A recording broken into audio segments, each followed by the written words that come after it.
Hello, everyone. Welcome back to my channel, Mormonism with the Murph, where we do a fair and objective analysis of the church and its truth claims, its history, doctrine, and policy. And I'm really excited to have this guest on my show, historian and scholar Stephen Harper. Stephen, thanks for coming on.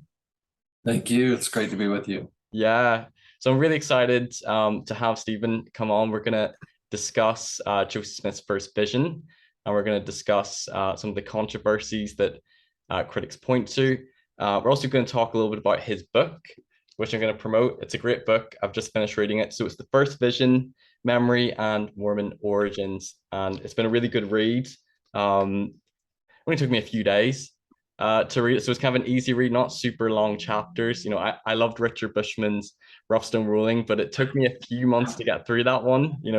Long chapters. That was one thing I really liked. Some of the chapters were only a few pages, then you're like, I want to keep going. But a basic introduction. So Stephen Harper, he has a PhD in early American history from Lehigh University. He taught at Brigham Young University and served as a volume editor of the Joseph Smith Papers Project and an editor of the Saints volume. He's the author of multiple books, including Making Sense of the Doctrine and Covenants, The Word of Wisdom, and his book on the First Vision, Memory, and Mormon Origins. And he currently works as a BYU professor of church history and doctrine at Brigham Young University. Did I get anything wrong there? No, that's great. Thank you. My wife's just been here trying to help me not look quite so badly on the video and to sound better. So that if you missed anything, it's how important she is in making sure I am Did she tell you to put a shirt on as well? Yeah. So did my Yeah. wife as well. She tells me not to look so Grateful. casual. Yeah. So yeah, definitely would promote his book. Everyone check out that book. I'll put a link in the description where you can get that book. He's also been on different sort of podcasting, Faith Matters Foundation podcast. And I also watched Gospel Tangents as well. He's got interviews there. You've spoken at Fair Mormon conferences. So I'll put links as well where you can hear Stephen Harper in different places. But we're going to start off by just hearing a little bit about Stephen Harper. So if you could just tell us, for those people who don't know who you are, a little about maybe your background and upbringing in the church, talk about your mission, anything you want to share about maybe your faith or your testimony, and then how you became sort of a scholar and historian and BYU professor and writing, being involved in like the Saints Project, Joseph Smith's Papers Project, and, doing lots of work on the First Vision. Okay, it's really an unlikely journey for me, unlikely road. As a kid, I would not have imagined being a historian. I would have thought that was the worst possible thing to do, least exciting. So I really sort of came late to scholarship. I was on my mission before I really fell in love with learning, and especially with the scriptures. I remember memorizing big chunks of Joseph Smith's canonized account of his vision, as most missionaries do. Yeah. And I felt the power in that. Had a conviction then of its truthfulness, and always have had. And so I think that I came home from my mission with a great appetite to learn more. I felt like I had missed my chance to have been studying and learning for my whole life. And so I wanted to know everything I could about the scriptures, about the history of the church, about the Lord's revelations to Joseph Smith, especially. So I initially then started into, excuse me. I'm sorry, you said that you told me before we hit record, you served in the Canada Winnipeg mission. That's I right. served in Canada Calgary, which was Alberta. So that would have been west. My dad served in the same mission. How did you find Winnipeg? That thrills me to hear that. To confess, I remember being disappointed when I heard my mission call. My parents actually read it to me over the phone.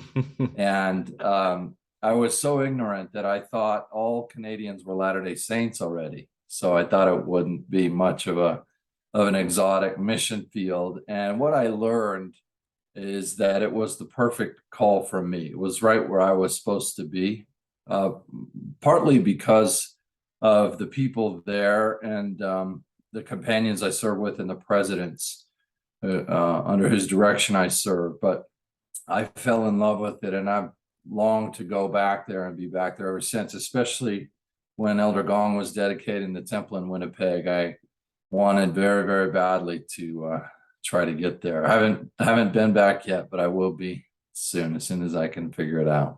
How'd you find the cool winters? I didn't mind it that much. Sort of a badge of honor. We called ourselves things like the Frozen Chosen, and told ourselves how great we were for enduring the cold. But I came from southern Idaho, so it's definitely colder in Winnipeg, Canada, than in southern Idaho. But I was not unused to freezing cold winters. I delivered newspapers every day except Sunday, and every winter of my life since I was about 10 years old till almost the time I went on my mission. So I kind of wasn't too bad. Yeah, mission prep. I remember in my mission, when it hit -30, you didn't have to still contracting, you could stay inside. But I remember saying to my companion, I was like, no, we have to do it so we can say we knocked words in -30. I remember like we had like our woolly hats, we had like a scarf that covered like our nose, so the only thing that was exposed was pretty much our eyes, and we were knocking on people's doors. They're like, are they burglars? Like, why are they knocking on the door? And like, we're the missionaries. Yeah, I remember those days. Those were good days. Good days. Okay, so good experience on your mission. So then very went and talked to us about your studying. Yeah, so I came home from my mission and switched my major to ancient Near Eastern studies. I thought I would learn biblical Hebrew inside and out and learn the Bible backwards and forwards, and I wasn't very good at that.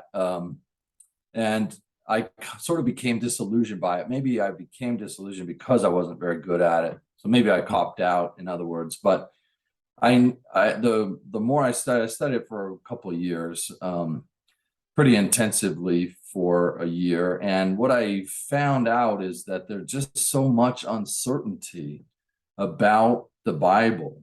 You can't say for sure, who exactly put the words on the documents, and there's just lots of ambiguity and uncertainty. And I found out that the scholars who knew it best were of a wide variety of opinions about things, and they continually arguing about. And now I realize that characterizes scholarship generally, but it was an awakening for me to discover that there was not absolute certainty about all the questions related to the scriptures, where they come from and how we got them. And so that was both disappointing in one sense, but also exhilarating. It opens a quest for knowledge, for understanding. There's plenty to keep learning about, keep seeking answers to. But I found that I settled most comfortably into the 19th century, into the Lord's revelations to Joseph Smith. The historical record there is so much richer. You can know whose handwriting you're looking at. You can have a lot better sense for what the documents are. And so I learned to admire the people who were great ancient scholars, but I found out pretty quickly it wasn't for me. And I gravitated toward early church history, toward the 19th century. And that's where I found that I was happiest and most excited to be studying. The questions were answerable, it seemed, but still difficult enough to get at that it was challenging. So that's how I ended up in early church history in the 19th century instead of ancient history in the Old Testament. That's awesome. And so, you worked at BYU, and you, as a historian, you were involved in the Saints volumes. You were an editor, I believe, in that, or you helped write parts. And involved in the Joseph Smith Papers project as well. Right. So I came to BYU in Provo in 2002, and I was teaching for the couple of years before that at BYU Hawaii, which is a fantastic, Oh yeah, wonderful blessing and place, and a hard place to leave. But the opportunity seemed possible that I could get involved with the Joseph Smith Papers and also be close to the church archive. That was before the church history library existed, but the archives that were then in the church office building, to live within an hour of them and to go there and study on a regular basis was extremely attractive. Teaching at BYU was a very attractive option. So I applied for and got a faculty position in the Department of Church History and Doctrine at BYU in Provo. And shortly after that, became involved with the Joseph Smith Papers. Ron Esplin invited me to become a volume editor. And so I worked on the Joseph Smith Papers as a side assignment to my teaching for about a decade. And then I got an invitation to help work on saints. And so I actually went full time to work for the Church History Department in Salt Lake City for 6 years between 2012 and 2018, and worked exclusively on saints with a really wonderful team of scholars, writers, editors. And that was a lot of fun, and we regard it as a really important, monumental project. Yeah. And do you feel as well that the Joseph Smith Papers project and the writing of saints is the church trying to promote and share a more sort of like historically accurate narrative of church history, whereas in the past maybe it would have been more maybe faith promoting or whitewash, some people feel, but it was more of a historically accurate one? I don't think there's ever been a time when church scholars or church leaders have said, let's not tell an accurate history. So I think everybody all along the way has valued accuracy and truth and told the history as best they could. So I don't think it's a matter of that. There will be people who are hearing this who will disagree with me. That's fine. And I could, in my book, I tell the story of how the first vision has been thought about over time. So I know this history, I understand. But some people view people from the past with different assumptions than I do. I try to study all people from the past with faith and hope and charity. So that means that I might look at some facts about some former church historian, let's say B.H. Roberts, for example, and where someone might interpret his motives or his actions to be duplicitous or something. I'm not very inclined to do that. I think they were doing the best they could with what they had, just like I'm trying to do, and that their motives were good, and that they were making every effort they could to be accurate in their understanding of and depiction of the history of the church. So I even as I say that, I've talked about how things have changed over time. The information age has definitely changed the way we view information, the way we think about information. Yeah. And so the major shift you pointed to a minute ago with things like Joseph Smith Papers and Saints, I think the best way to understand that is before that, we didn't live in an information age. The idea that all the information should be universally accessible to everyone was a foreign idea. Yeah. Nobody necessarily thought that. And now in the information age, it's a given that all information should be universally accessible to everybody. And so that's just a change in paradigm. It's a complete change in mindset. And more things have been brought to light as well that maybe weren't known right. about. Yeah. For sure. And those of us who live now, it's not good history for us to project our understanding of information and access to information onto the past. Yeah. Especially if we're not willing to broadcast our whole historical record. The folks at Mormon Leaks and other stuff, it strikes me as somewhat hypocritical to be eager to broadcast other people's information, but not to be, not to be so forthcoming yourself. That's a double standard that I don't Yeah. think is No, very. and I admire the fact that you like to give people the benefit of the doubt and look for the good in people. I think people should be like that. And even when it comes to Joseph Smith's first vision, some people can read it with skepticism or trying to find ways to debunk it or disprove it or look for holes. And I think you and myself as a believer would try to read it that, well, maybe he's telling the truth, and read what he's trying to say. Now, with your book, one thing I liked about your book as I read through it, as it seems like you're more talking about Joseph Smith, his memory as he was retelling the vision, and the church's understanding and their memory of it throughout history.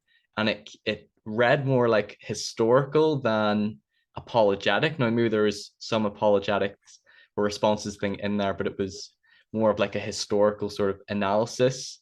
Would you go talk about sort of like your purpose or desire for writing the book? If that's sort of accurate, that's sort of like my general perception of it. And could you talk a little about your own personal fascination and desire to want to research and write about Joseph Smith's first vision? Yeah, you bet. Thank you for these great. These are my favorite questions. So, there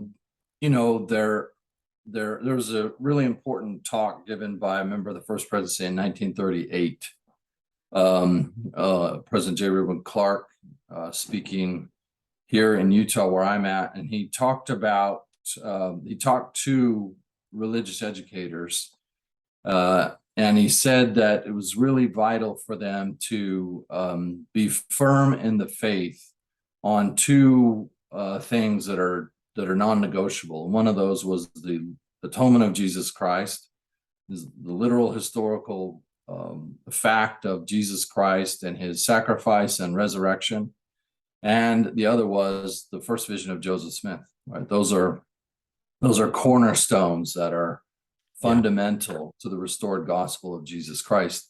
So a part of me sort of giving up on becoming an expert in ancient scripture is that I turned to the restored scriptures. And so I never did become a great expert on the Savior's lifetime and the scriptures that bear record of that. But I decided I could focus on and become an expert on the revelations to Joseph Smith, the history of the first vision, the rich documentary record of it, the revelations that followed. So I wanted to master that stuff, and I've been studying it for quite a long time. I was introduced to it by Professor Milton Bachman, who literally wrote the book in when I was just a kid, the year after I was born, published a book on the accounts of Joseph Smith's first vision. I studied with him in the early 90s and learned from him about all the various accounts and the context in which they were written and so forth. So I came that way to the study of the first vision. And over the course of my career, I've written lots of things about it. The book you're talking about is a project that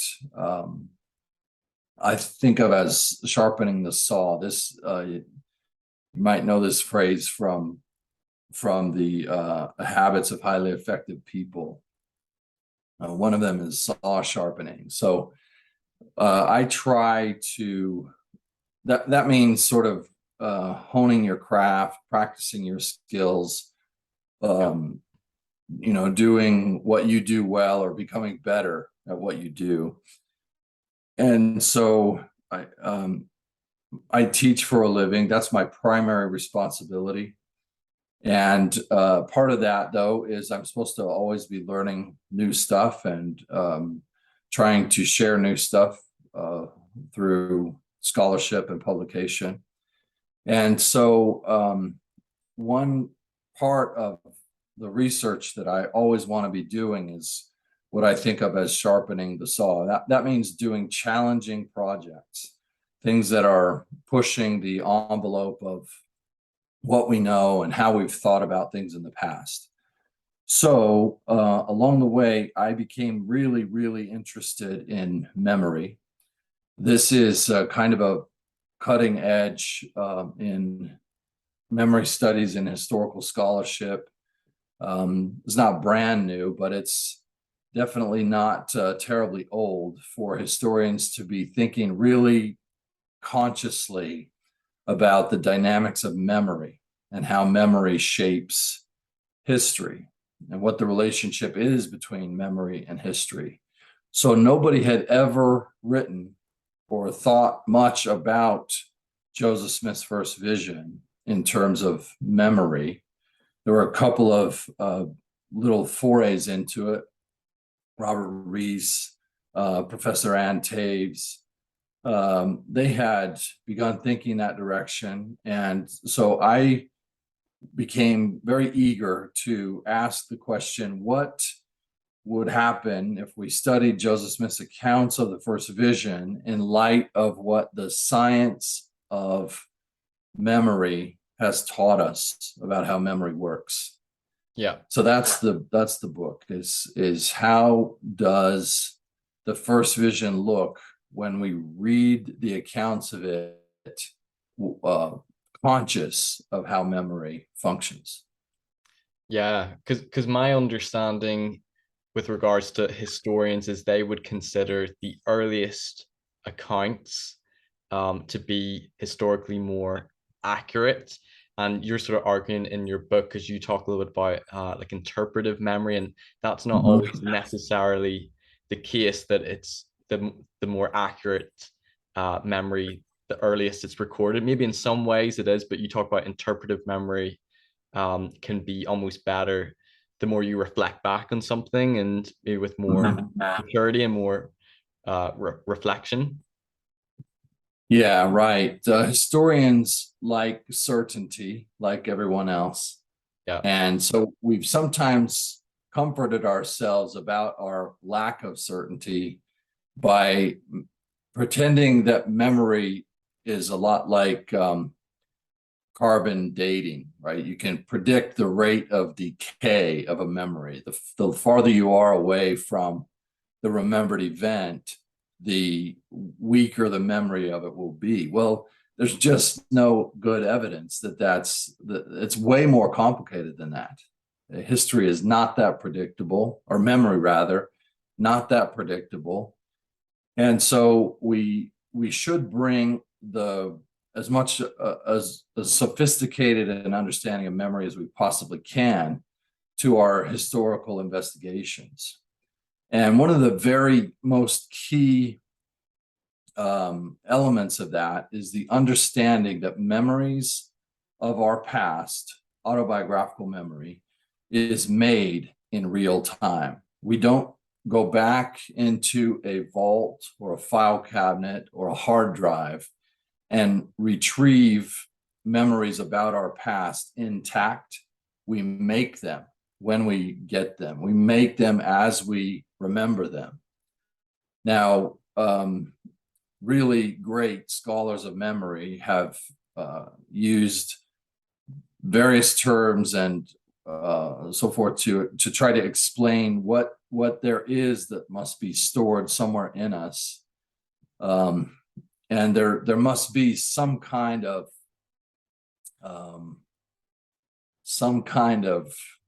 pieces of the past somewhere inside of us or available to us in our brains, but they're not the fully developed memories. We make those as we remember them, right in the process of it. Now, there will be people who hear this will say, no, that's not the way it is. And the problem with that is that's based entirely just on what they imagine, right? All of the scholarship shows that when we remember our past, we make that memory right then and right there.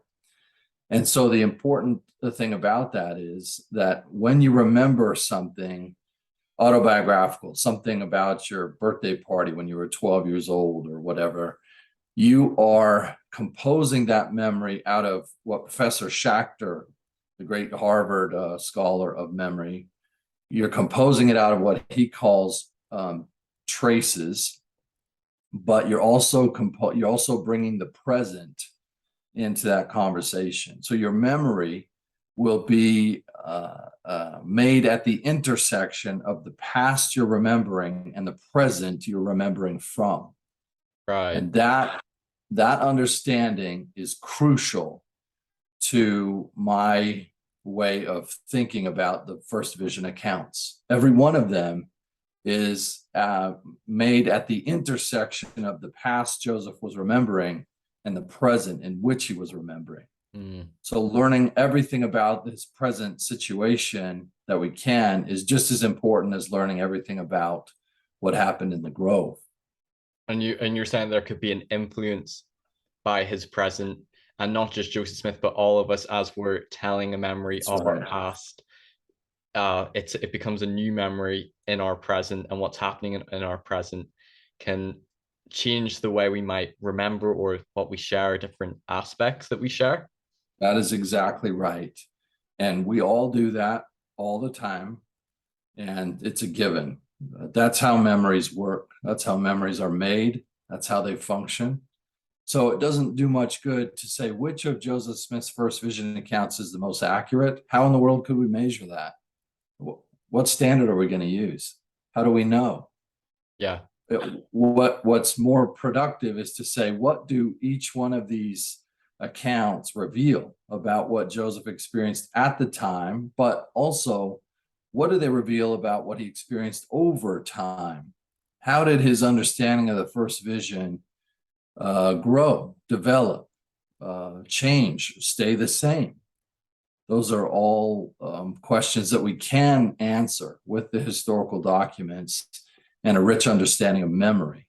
Whereas we can't answer the first question. We don't know for sure. Outside of the documents, we have no idea what happened in the grove. So we have to let him tell us, and he tells us how he experienced the vision at the time and over time. Yeah.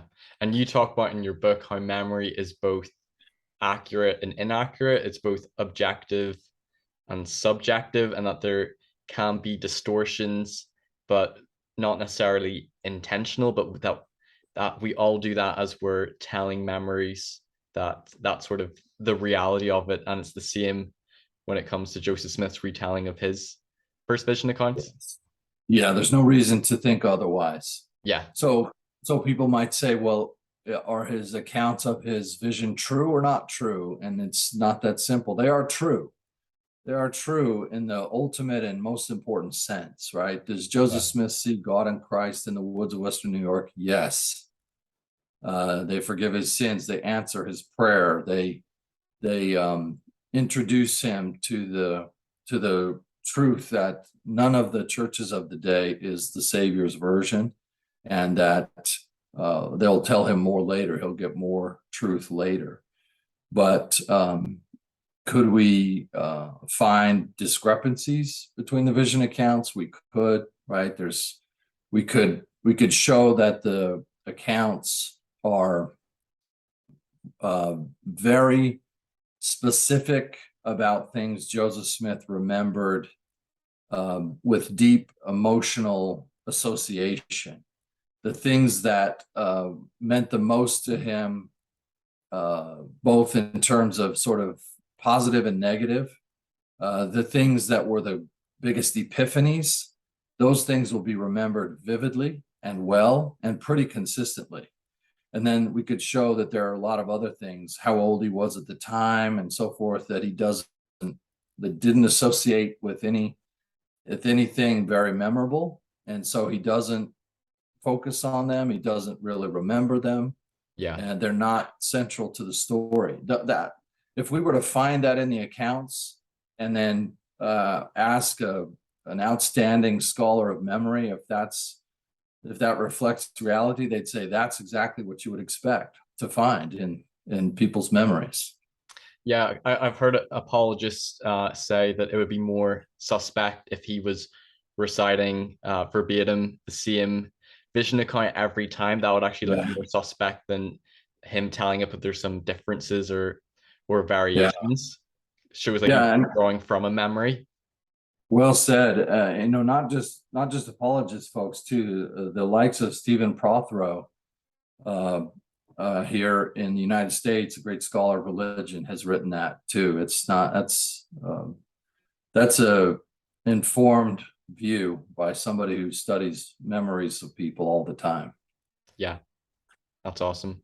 So before we jump into responding maybe some things that critics say, I would like you to share maybe briefly, well, maybe not talk about all 9 accounts because there's 4 primary accounts, 5 secondary accounts, but maybe you could talk about the 4 primary accounts of the first vision, a little bit about the context and your sort of analysis of his understanding of the vision over time with his memory. Because there may be, I would say most people, well, I hope, would be aware that there's multiple accounts of the first vision. You alluded to in your book in the movie God's Army. That's, I think, when I probably first heard it, because it was was it Kinnegar who said there's multiple accounts of the first vision. Then Elder Dalton, I think he gets kind of annoyed and he's like, there's different vision or different accounts given at different times to different audiences. So that probably would have been whenever I first heard, but I don't think I read the multiple first vision accounts or the gospel topics essay until after my mission. So some people may not be aware of the different first vision accounts. I'm sure most people listening would be aware of the canonized one and the Pearl of Great Price, because you talk about each of them, 1832, 35, 38, and 1842. Right. Oh yeah, this is my favorite thing to do. So yeah. So the earliest account we have, we don't, if there was an earlier one or ones, there may have been, but we don't have them. We don't know anything about them. It seems likely that there weren't. Some people think fast. Let me preface my talk about the accounts by talking about different ways of thinking. Do you know the work of the Israeli psychologist who gave us the book Thinking Fast and Slow? These are a couple of scholars who spent their lifetime studying heuristics, studying the mental shortcuts people use to arrive at conclusions.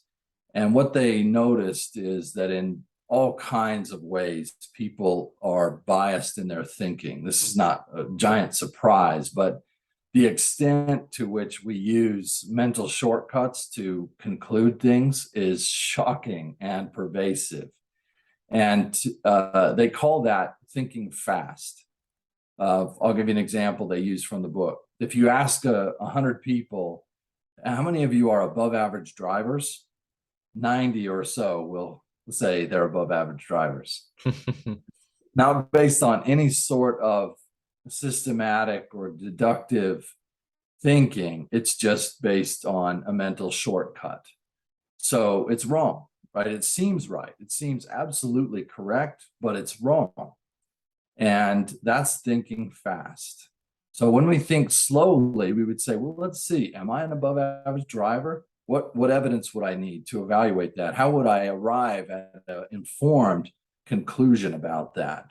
So thinking slow figures out what the things mean. What does it mean to be average or above average? And then how would I know that? It surfaces assumptions that we're making and then tests them and challenges them. Okay, so we want to think slow about everything, really, but especially about things of ultimate importance, like Joseph Smith's accounts of his first vision.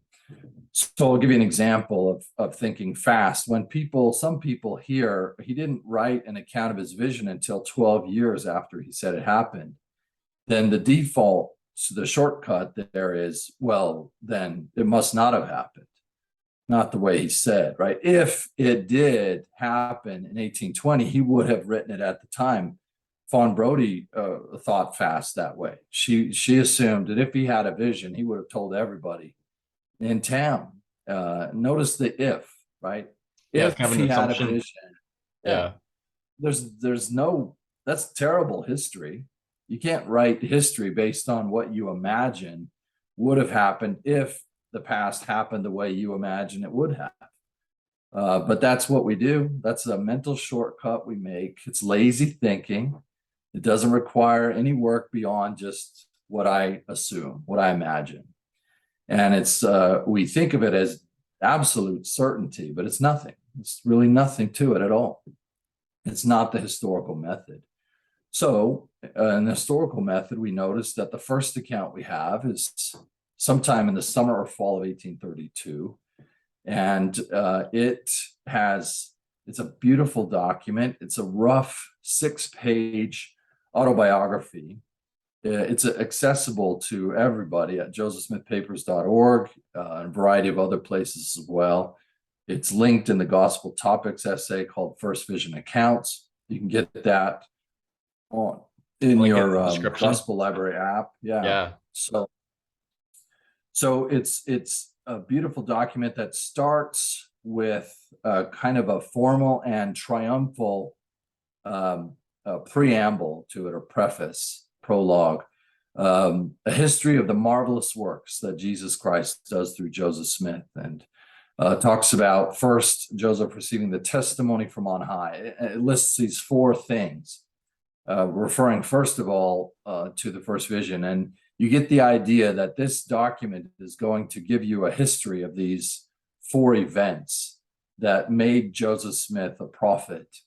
And then about halfway down the first page, the tone of the document changes, the actual scribe of it changes. We don't know if this is an original document or, as some scholars think, a copy.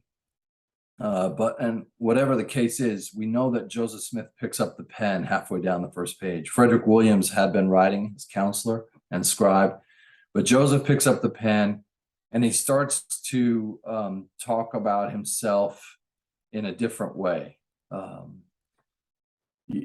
All of the kind of the formality and the triumphal feeling of it fade away, and Joseph says, I am not well educated. I barely had a chance to go to school. I acquired reading, writing, and the ground rules of arithmetic, but that's it. And you get this sense, by the time you're done reading the first page, you realize this man is in tension. This man has a dilemma. And the horns of the dilemma are that it's 1832 and there is no record of his first revelation.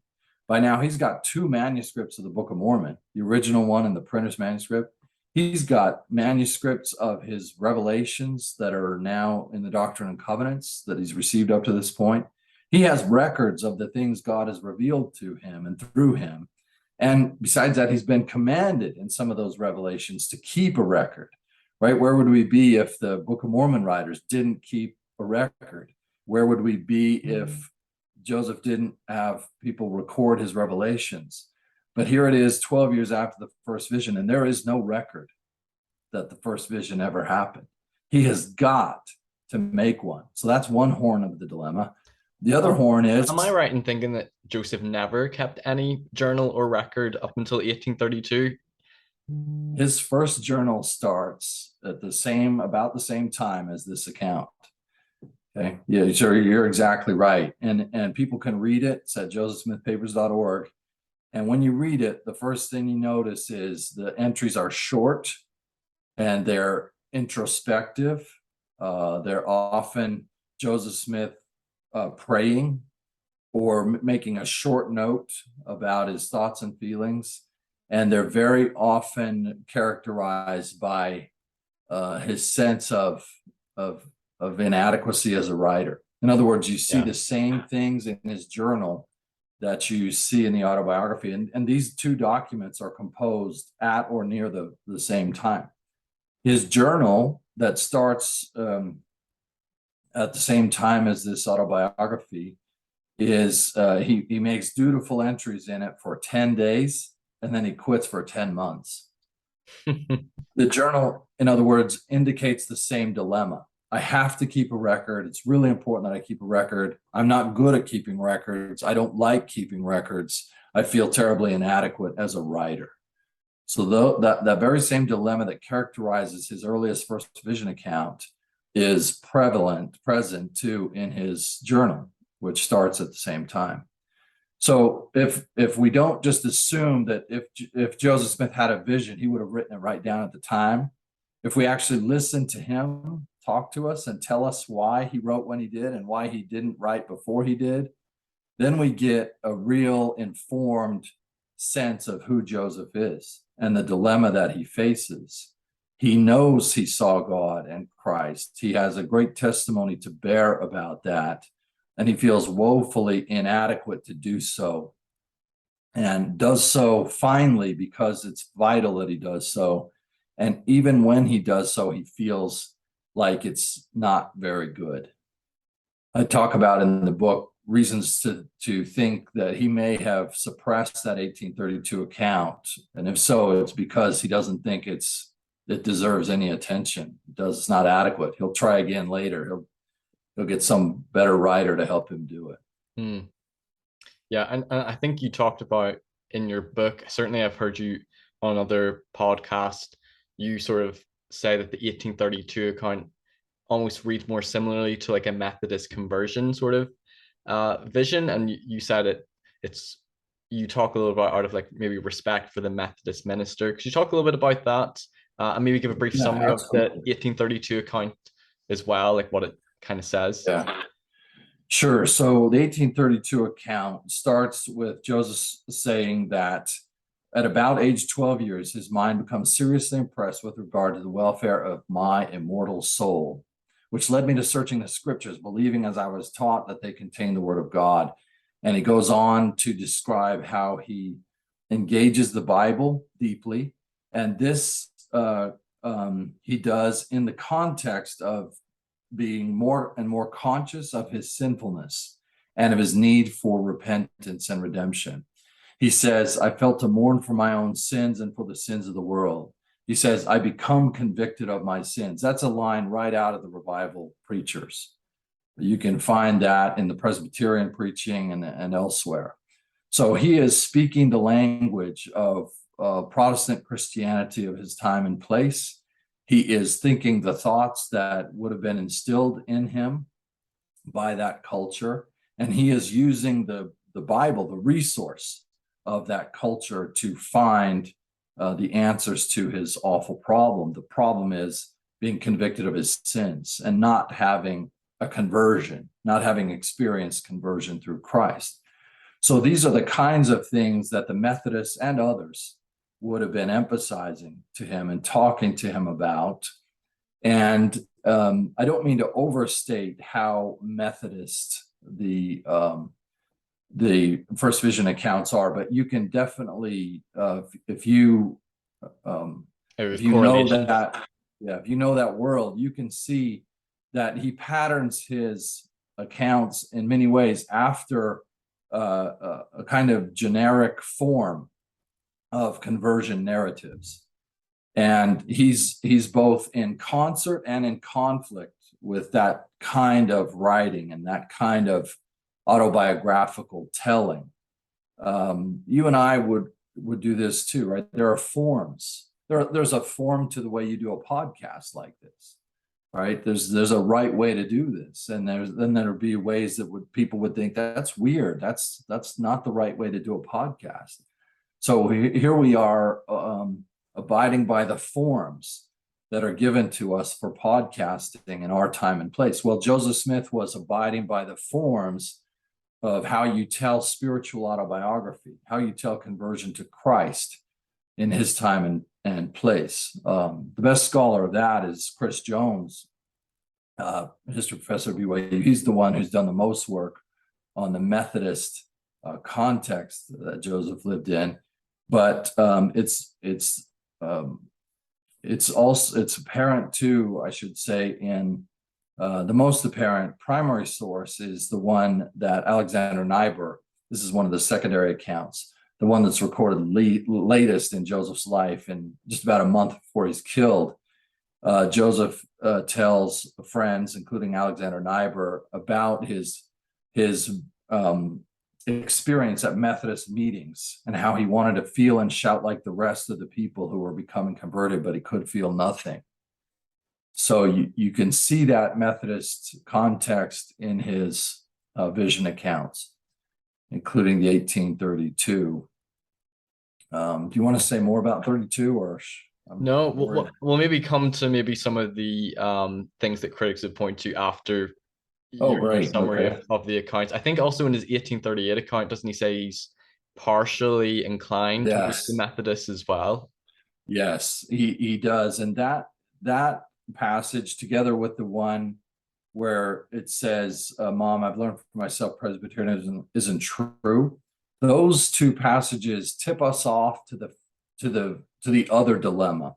So we've talked already a little bit about the dilemma that determined when Joseph Smith wrote about the vision and how he wrote about it.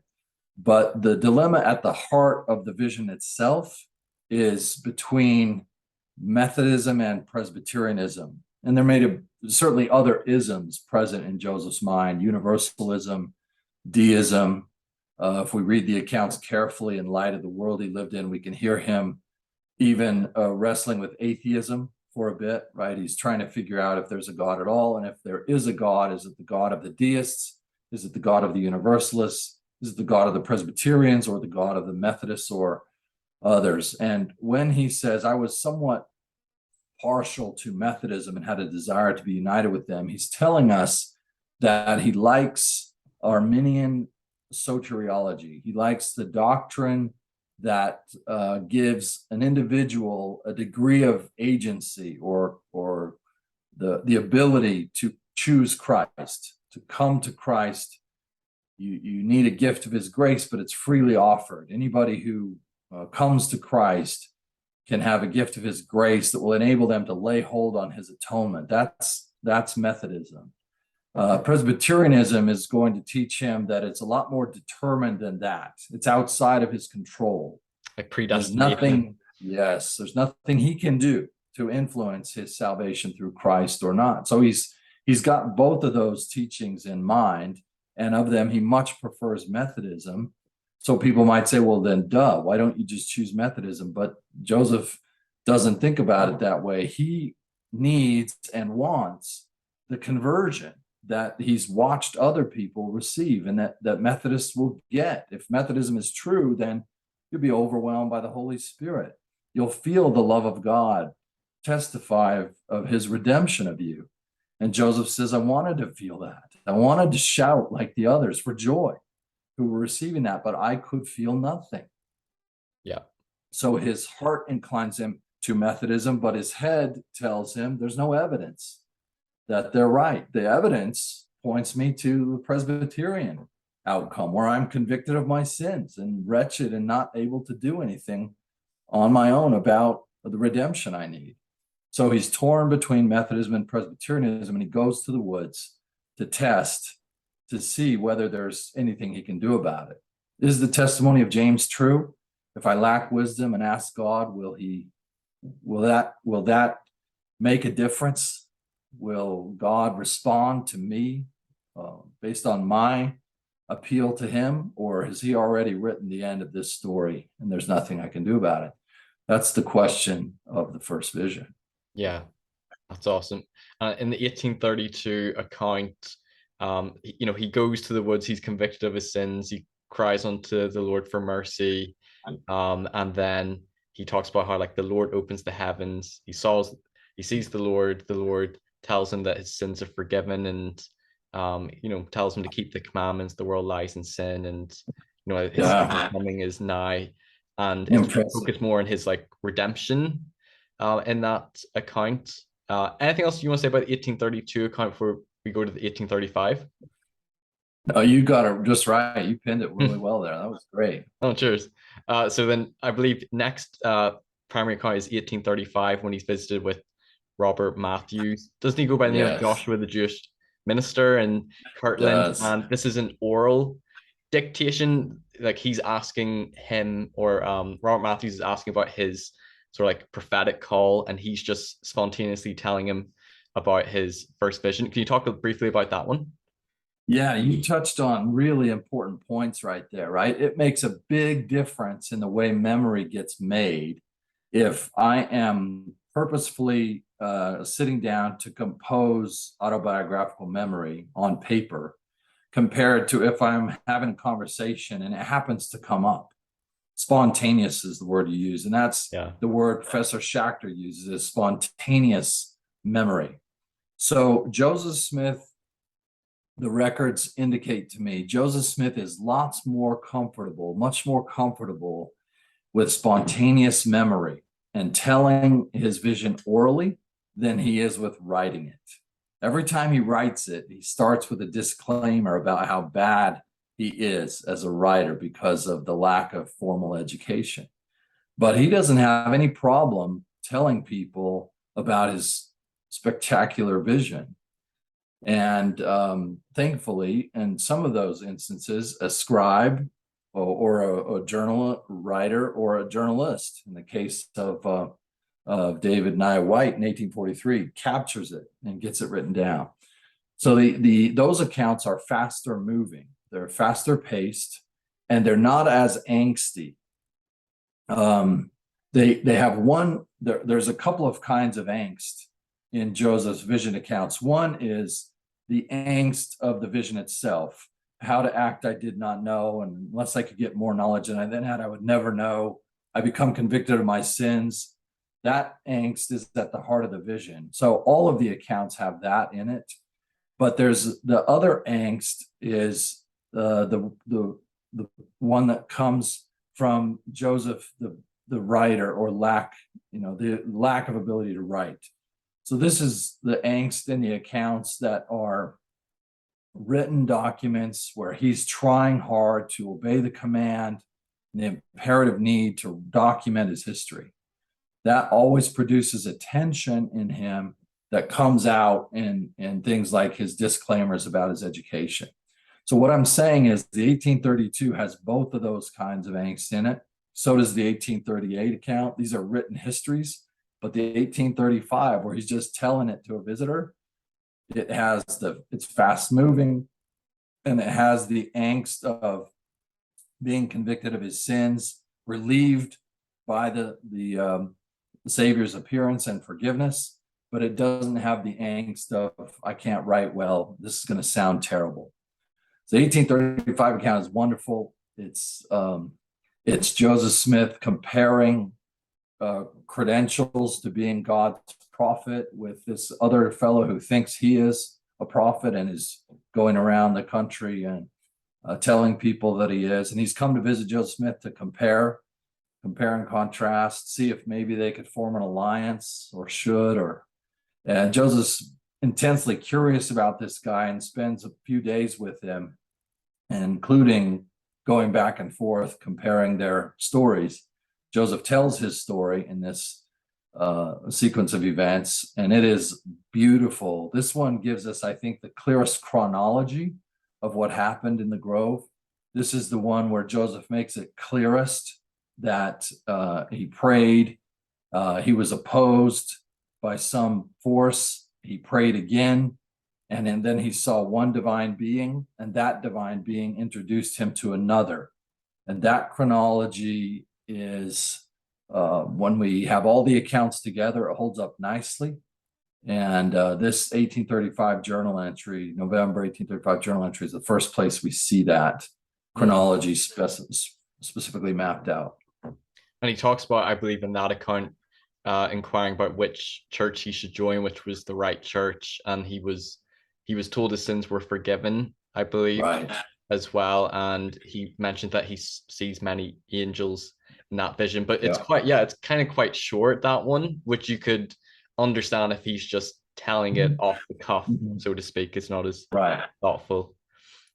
Awesome. Right. And then anything?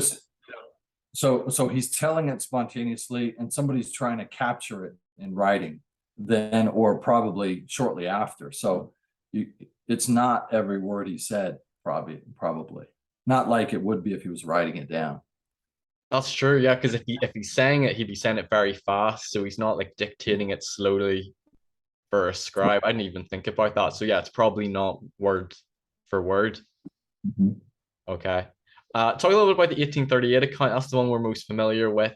So that was the one dictated, I believe, in 1838, published 1842 in the Times and Season, and in your book you said it was canonized in 1880, I believe. Yeah.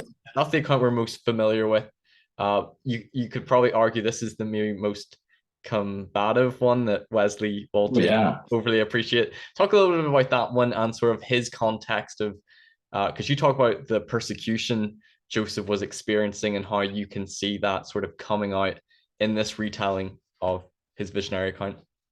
Yeah, you are really good at this. It's fun to talk to you about it. So this account comes in the worst part of Joseph's life. And remember what we said at the beginning about how the present shapes very much the way we remember the past. If you're having the worst day of your life and I ask you to tell me about your mission, your memory of it is likely going to be less positive than if I ask you on the best day of your life how your mission was. Okay, so our present shapes our memory of the past. And in the 1838 and 39 account, we say it that way because the document we have is from 1839, but it refers to 1838. So Joseph Smith did dictate or compose the account in 1838. We don't have the 1838 document. We have a revision of it or a version of it from 1839. We don't know what, if any, differences there are between the two. So we sometimes say 1838/1839 account. What that means then is simply that this present is the worst time of Joseph's life. He's been run from Kirtland, Ohio. It's in time to get to Missouri, in time to be exterminated by the governor's order, in time to be jailed for treason, to stand trial in the spring after a dreary, dreadful winter in a stinking dungeon cell while his wife and children and followers are driven from the state, raped, butchered at Haun's Mill and elsewhere. And it's awful. I mean, it's incredibly terrible. And this is compounding. There's been a lot of apostasy as well in that year as well. A lot of problems, very much leaving the church. Internal tensions, external tensions. I mean, when I hear people talk today about how troubled the world is and how it's tough to keep the faith and stuff, a historian thinks, well, man, this is nothing. 1837, 38, that was tough. Yeah. So this was a hard time, and it compounds a few years of Eber Howe and others publishing things against Joseph. And so when he starts this history, to me, it sounds like he's spitting it out. He is defiant. Owing to the many reports put in circulation by evil disposed and designing persons, I'm going to tell you the truth. I know what really happened to me. No one else does. I'm going to tell you the truth. And so this account, unsurprisingly, uses the word persecution and gives it adjectives: hot persecution, the bitterest persecution. This account is about what it was like to be Joseph Smith in 1838 and 1839. And when you remember from that perspective, you think of the first vision, or more specifically, you think of the Methodist minister who reacted who reacted to it in a way that surprised Joseph, right? The contempt from the minister took Joseph by surprise. He did not expect it, and it hurt. It hurt very much, and it became seared into him as the beginning of the persecution that has characterized his life ever since. So when Joseph looks for the origins of persecution, it came a few days after the vision when he told it to somebody who reacted to it hostilely. And so you have the vision itself as deliverance from sectarianism, right? From Joseph uses the word priests in this account to describe Protestant ministers, and he knows that that's a way to characterize them with a Catholic brush, which is in the United States in the 1830s and 40s. That's a way to poke someone in the eye, right? Something I never picked up on growing up reading him referring to them as priests, but that would have been insulting to them. Yes, and intentional. I hope nobody thinks, oh, Steve just said Joseph Smith's a mean person and awful, terrible, and he would call a Methodist minister a priest just to be mean. And they're missing the point if that's what they're hearing me say. Joseph is really, really, really in a tight, terrible, difficult time of life. And he lives in a culture of honor, and he responds to that by writing this history. And we can feel the frustration, the fury, the response to contempt with contempt to a degree from Joseph Smith. And I'll grant him that. I mean, he never said he was perfect, but there was nothing wrong with the revelations he gave us. That was his line. And so I think we can learn a lot about the world and how difficult it was from Joseph's account here. And so one way to notice that, one way to notice a few things. One of the things we notice most when we study this account, the one that's in the Pearl of Great Price, is that by now he's accumulated quite a lot of interpretive memory. Yeah. So in earlier accounts, he doesn't emphasize so much the church as he does in this account. Okay, by now he realizes and understands what the vision meant for the church. It wasn't just his conversion, his Methodist redemption experience. It was the beginning of the Church of Jesus Christ. And so he characterizes it that way. He also adds a lot of interpretive memory. There's hundreds of words in this account where right after telling about his encounter with the Methodist minister, he starts musing about what it seemed like or how it felt. And we can, these phrases clue us in. Yeah. They clue us into realizing that he's now interpreting his experience from the distance of persecuted 1838-39. This is where he said, I was like Paul before Agrippa. The whole world seemed to persecute me. From the time I was an infant, it seems like I've been persecuted. And these aren't objective facts that anybody could verify. These are subjective facts. This is what it felt like to be Joseph Smith. And if we don't listen carefully to him, we will think that the subjective truths he's telling us and the objective ones are the same nature and the same quality. They're not. They're both true. It felt like he was Paul before Agrippa. That's all he said. It felt like I've been persecuted since the time I was an infant. That's all he's saying. He's not saying that people came tar and feather him when he was 18 months old. Just saying that at this point in my life, that's what it feels like to be me. And so sometimes people say there's a bunch of discrepancies in the accounts. They don't match up. Well, don't expect them to match up. They come from different presents, different present contexts, and that's going to mean they're different memories. They feel different. Anybody, if they'll think slowly enough and compare it to their own life, they'll notice that they do the exact same thing. Actually, Elder Kyle McKay, the church historian, did that. He gave a great talk where he actually modeled that from his own life. And anybody who would do the same evaluation of their own memories could show that they do the same thing Joseph Smith did with his. Awesome. And briefly, so that 1838 account, this is one I'm most familiar with because I taught it a lot on my mission. He's confused about the different churches. He says an unusual, excitement in the subject of religion. doesn't know which church is right, reads James 1:5, if any of you lack wisdom, let him ask of God. It sort of hits him in his heart. He thinks, ponders on it a lot, goes to a grove of trees.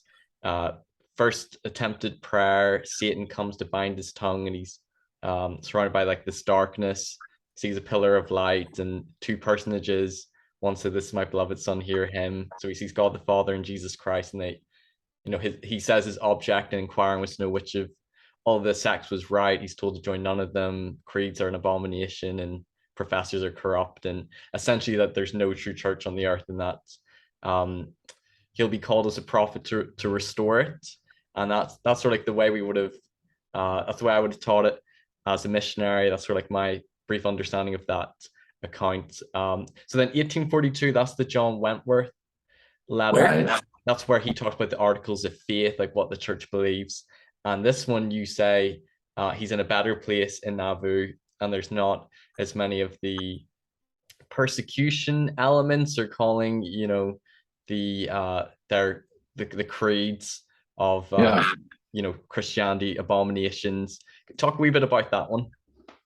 Sure. So you're exactly right. This last one we have, the last primary account of his life, it comes in a period where the Missouri persecutions have faded into the background, and the events that are going to take Joseph's life just a couple of years into the future are not quite yet on the horizon.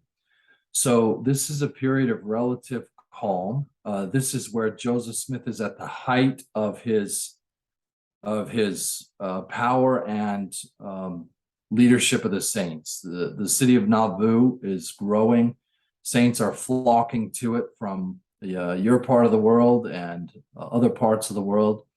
And Joseph Smith is protected by a powerful charter that the state of Illinois has granted.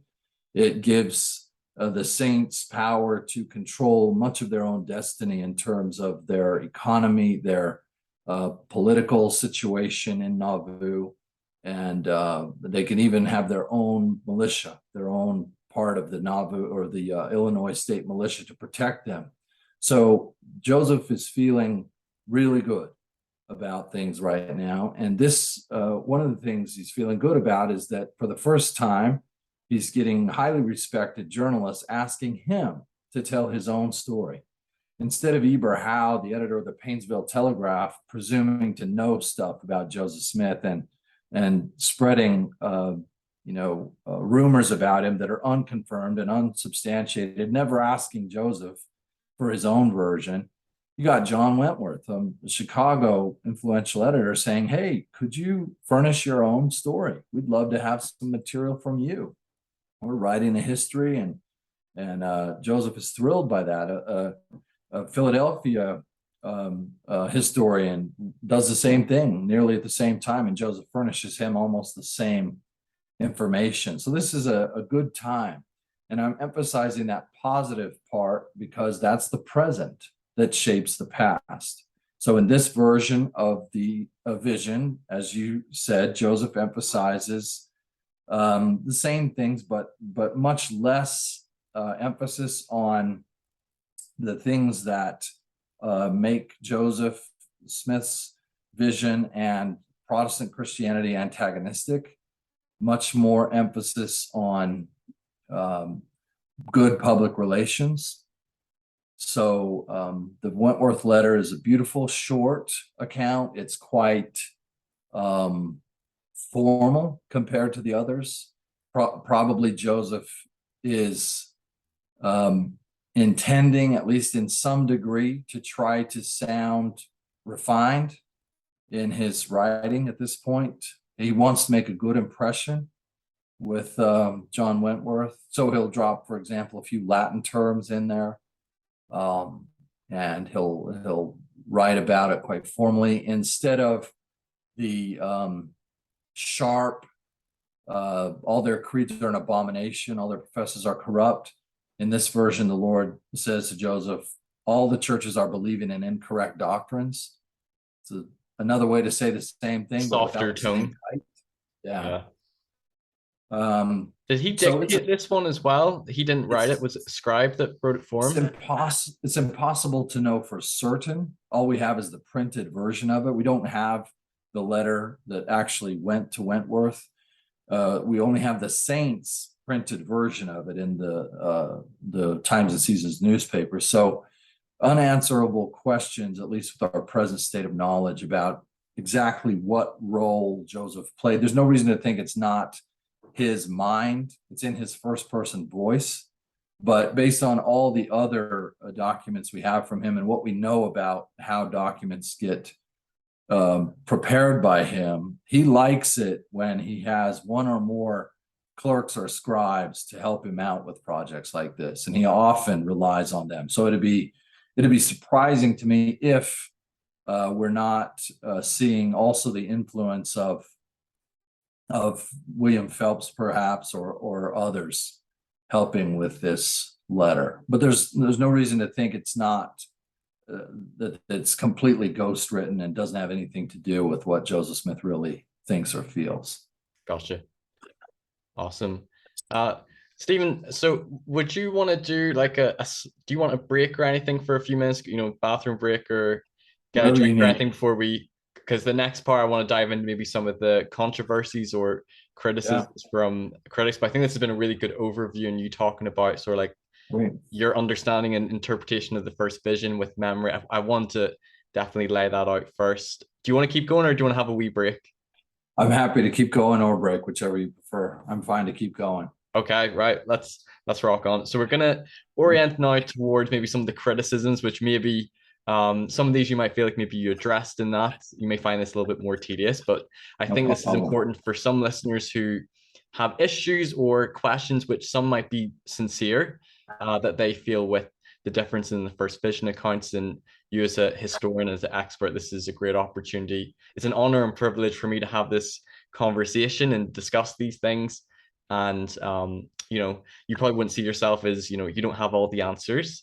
There's an element of uncertainty when it comes to Joseph Smith's first vision. The more you research, the more uncertainty I think there can be of really only Joseph knows what happened and what he experienced. But we can, look at the accounts and the documents that are left. So I'm gonna start with so some critics would point to, and you alluded to this, that in the 1832 account, so we're going to talk about that one maybe initially, that Joseph gets his age incorrect. Now, I believe the insertion in his 16th year, I believe that was in the handwriting of Frederick G. Williams, if I'm not incorrect. So you could either interpret that as an error inserted from the scribe, or Joseph told him to insert it and Joseph just didn't remember his age. I don't think this is the biggest issue because all the accounts are very consistent. He was between 14 and 15. But somebody might say, like, how could Joseph Smith get his age wrong or forget the year? Any quick response on that? Yeah, no, you laid it out just right. You got the facts right. And so lots of people can know, I know the facts of these documents, and people, I believe the vision. I believe Joseph Smith tells the truth when he says he saw God in Christ. I believe it's an actual, visitation of God in Christ. Visitation. People sometimes want to, discuss that. I'm not interested in the semantics of that very much. Whatever it was real, is my conclusion. So why in the world in these accounts are there discrepancies about how old he was at the time, right?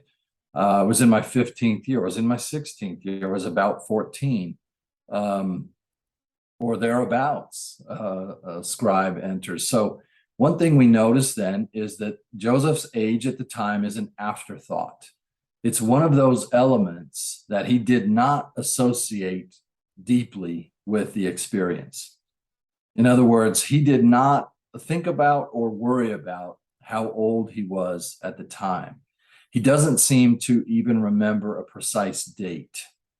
Now, people who think fast will say, well, then, if he doesn't remember the date, if he doesn't remember his age, he must not have had a vision. I want to say to them, based on what? where is that rule written in the universe? Yeah. And then I would invite them to study people's memories, including their own, and notice that they don't remember any better.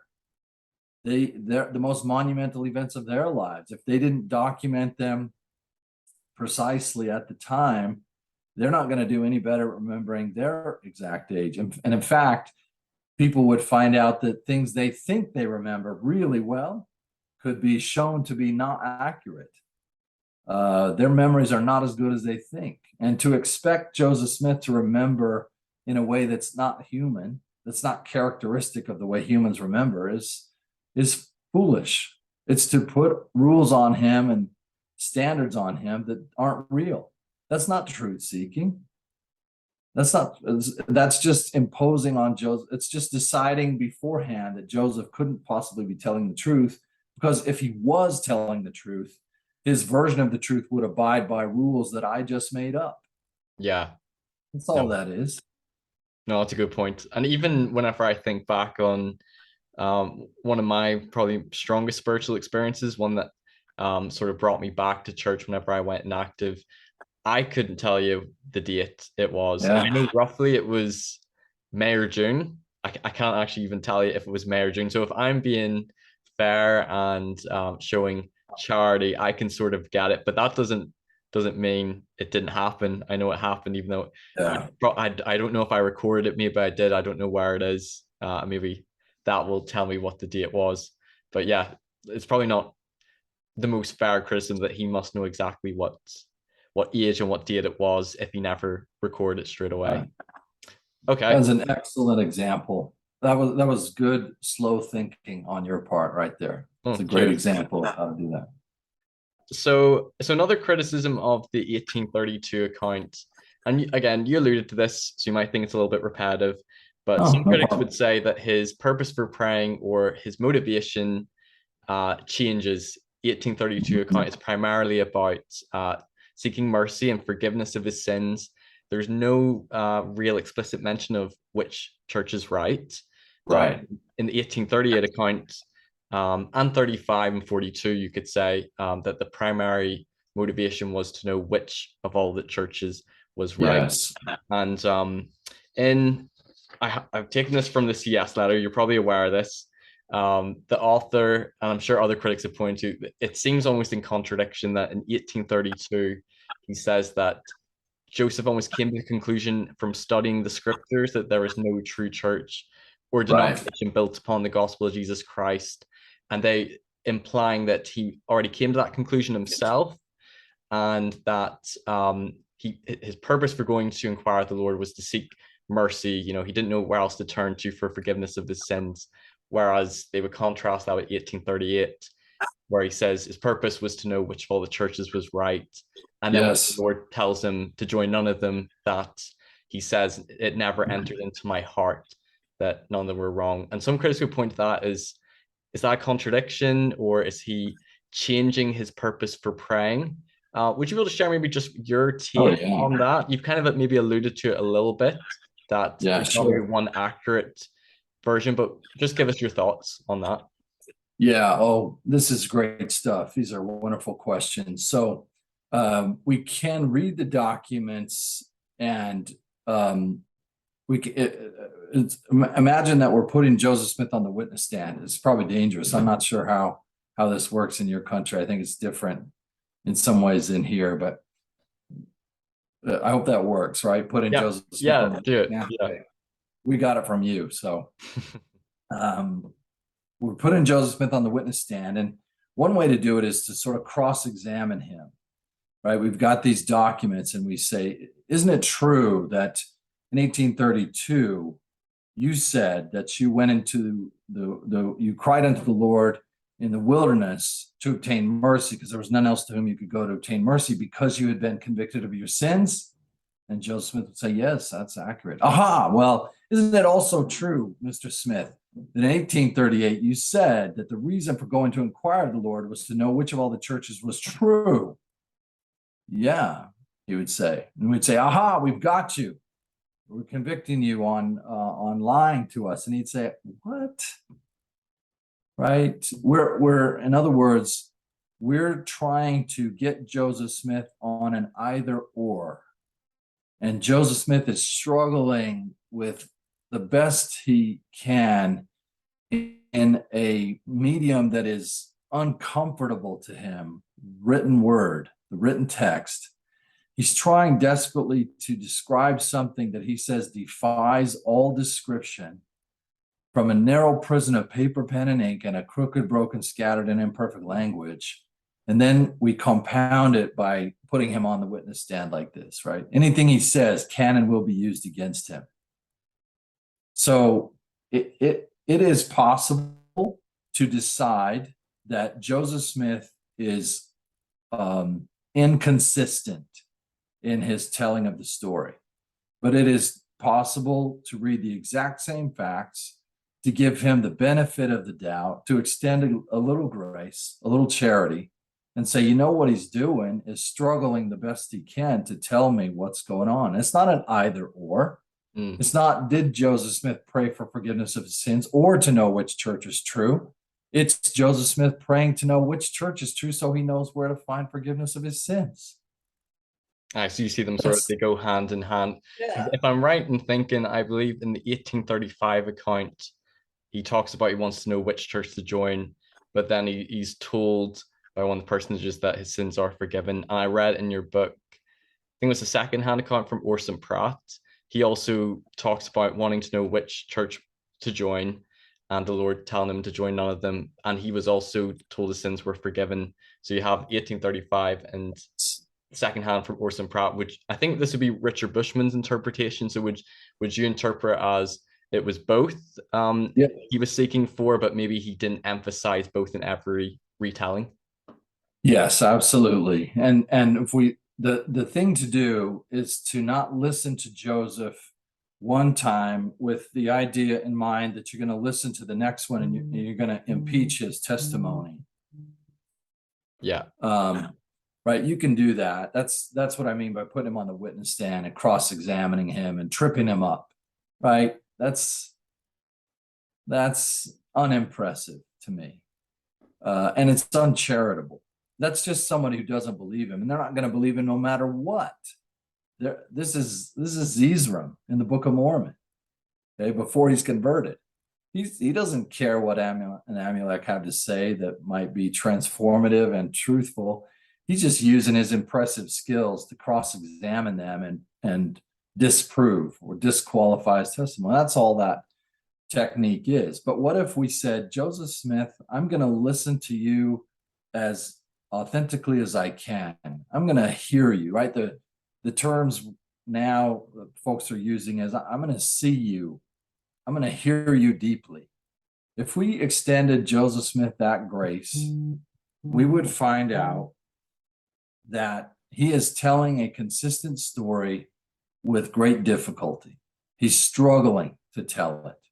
And I'll give you an example that relates directly to your point. In the Pearl Great Price version, in verses 10 and 18 of Joseph Smith's history, we have two passages that make it seem to some people, including people like B.H. Roberts, that Joseph Smith is being inconsistent. Okay, in the one verse he says, I had often thought, what if they are all wrong? And then in the next verse, this in your book. I remember reading this. Verse 18, he says, it had never entered, I can't remember quite how it goes, but he, in the one place, he's thought about a lot the possibility that they're all wrong. In another place, it never entered into my heart that they were my heart. Right, yeah. So B.H. Roberts thought that was inconsistent, and lots of other people have followed that lead. But I remember one day I was reading the accounts, and I've read them all lots and lots of times. But on one particular day, I felt like I heard Joseph for the first time. And I realized that what he was doing in the various accounts was distinguishing between what was going on in his head and what was going on in his heart. This is why he was having such a dilemma. This maps on to the difference between Methodism and Presbyterianism. Methodism is the version of his heart. That's what he would pick if his heart was doing the choosing. because it means he could choose Christ. But Presbyterianism is making more sense in his head. It's a better explanation for the evidence that he has, including no conversion experience, try as he might. So Joseph is telling us, my mind thinks one thing, my heart feels another thing. They are at odds. I cannot reconcile them. Unless I get some kind of help from God, I'll never be able to solve this problem. And that's the way to read verses 10 and 18, not as inconsistent, but as perfectly consistent with everything he said. The dilemma between the mind and the heart. So you can listen to Joseph Smith charitably, thinking, I don't think he's lying to me. He might be struggling to describe something that defied all description, but he's not just bald-faced lying to me. That's the hermeneutic of trust Professor Bushman talks about. That's his way of reading all historical figures, and including Joseph Smith. Or there's the hermeneutic of suspicion that you get from Dan Vogel, or from the CES letter, or others, where they would say, you can't trust Joseph Smith to tell you the truth. Let me tell you the truth of what actually happened in the Grove or not.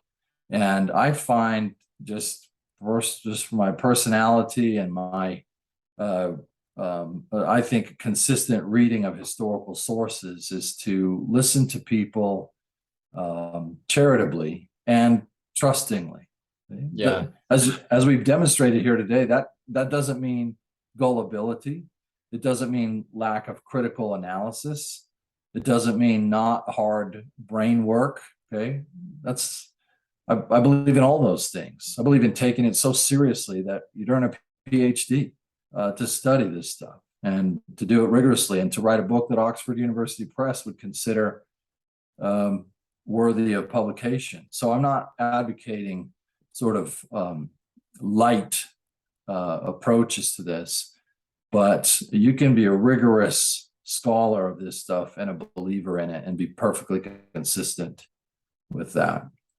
Yeah, and I was going to ask this question more towards the end, but since we're kind of on this topic, one thing I've noticed with critics when it comes to the first vision, like you said, they can read it with suspicion and mistrust of Joseph, that he's either lying or embellishing. I will maybe talk about that in a wee minute. And some of them have their own maybe theories of either he made it up. I think Fawn Brody, you said in the book, believed he maybe had some sort of a dream, and then he just then later, told his first vision in 1838 when his maybe leadership was being questioned. Dan Vogel believes maybe had a born again experience, and then that evolved. And people can have different interpretations, but like, right. What's your thoughts on it? To me, I almost see that as kind of speculation. Like they're sort of saying, well, he couldn't have had a vision of God and Jesus Christ. This is probably what it was and how it developed. Do you see that as good scholarship, or sort of like speculation on their part, not taking Joseph at face value? Yeah, I don't have any qualms about the scholarship. Fawn Brody was not a good historian. She was a brilliant writer, not a good historian. Dan Vogel knows his historical stuff. He does. Right? He knows his business. So the difference between how he would interpret things and how I would is simply faith. It's believing. It's a decision to believe Joseph Smith or not believe Joseph Smith. Yeah. Now, the way you make that decision will determine how you read the exact same evidence, right? You know the same facts, you read the same documents. And, so it's a decision about whether belief is legitimate or desirable and so on. It's really not a historical question at all. Yeah. At that point, both of us have to give interpretation. We have to read meaning into the historical facts. Yeah. And we decide to read different meanings, and every person gets to choose which of those interpretations, or yet another one, is their preferred way of reading the facts. Yeah. No, and I actually had a really good recent discussion with Dan on the witnesses of the gold plates, and Dan's a great historian. He's a great guy. I've had really good interactions with him. We almost came to like this neutral point where he sort of acknowledged that there's no way he can determine whether or not the witnesses had a true, metaphysical vision or a hallucination. And I guess he would base his position more on historicity of the Book of Mormon. But that was sort of like, we kind of came to that conclusion where ultimately you can draw your own interpretations, but it does kind of come down to faith in some ways. Yeah, sure. We can't know for certainty. Okay, so moving on to the next point, critics talk about that Joseph embellished his theology of God in his subsequent first vision accounts. So in the 1832 account, it refers to, the Lord opened the heavens and I saw the Lord. In the Church's Gospel Topics essay, when I read, they said, well, there's different ways you can interpret that. You can interpret it as the Lord who opens the heaven is God the Father. And because in the 1835 account, you talked about how one person appears first, followed by another, and then that the Lord that communes with him could be Jesus Christ. So it's not necessarily saying that the Father isn't there, or could just be focusing on the Lord Jesus Christ, like our forgiveness in a more personal way. And again, maybe the Father's not explicitly mentioned, doesn't mean he's not there. I'd like to get your take on that. But then critics would say the reason they believe Joseph only says the Lord is because he held a Trinitarian or modalistic view of God in the early 1830s. And that is reflected in his sort of scriptural writings in the Book of Mormon or D&C, or changes made to the JST in Luke 10. And then they would see it as he's telling his first vision story as the years go by. By 1835, we have the lectures on faith and his theology of God evolving to separate persons. And then by Nauvoo, he believes in separate beings, separate gods. What would be your just take on that, your response? I've covered this a little bit in my series and with theologian and scholar Robert Boylan, so we kind of dove into that more in depth. But just do you have any thoughts you want to share on that? I like Boylan's take on this. I think he's great. Makes smart interpretations and raises attention to some evidence that we might not have paid as much attention to before. Psalm 110, for example. So I think generally that the case for Joseph Smith's evolving notion of God, I think that case is not nearly as strong as some people have thought it is. I'm not persuaded by it. I'm not unpersuaded by it. I don't know. I don't know for sure exactly what Joseph knows and when he knows it or what he thinks compared, because he doesn't say much. People would say, yes, he does. He says it crystal clearly. I would argue that, right? There's a whole lot of interpretation in making.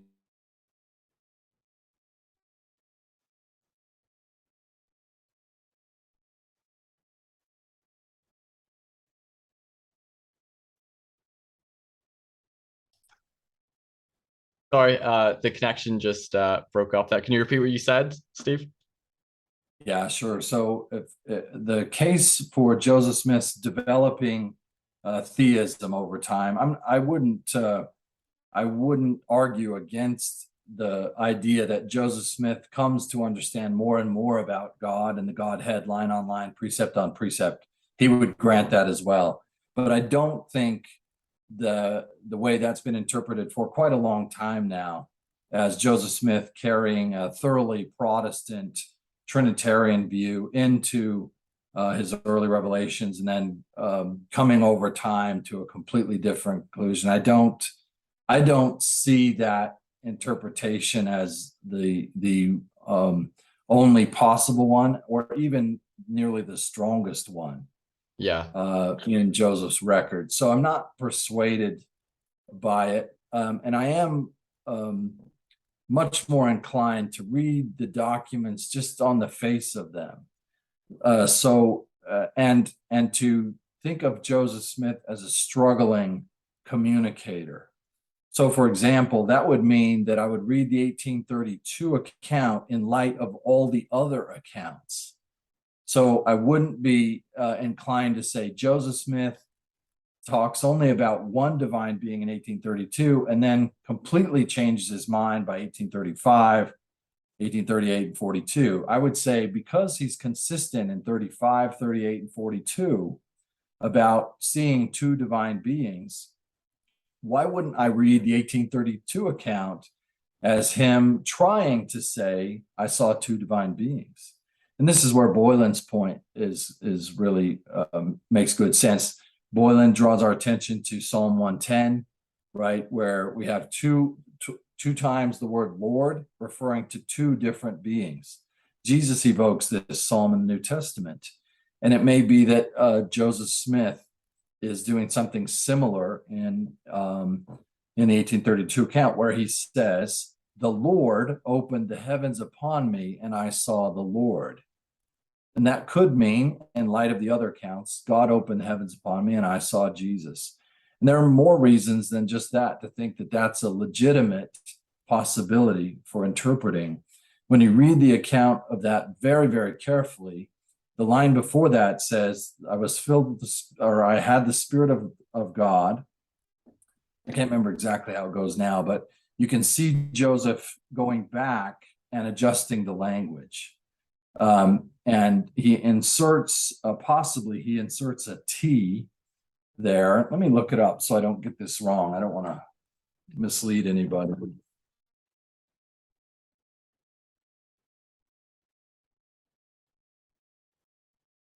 And I'll reference at the end of our interview the really good interview I did with Robert Boylan on Smith and modalists between 1829 to 1834 as well.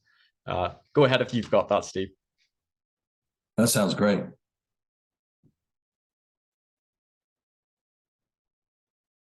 Okay, so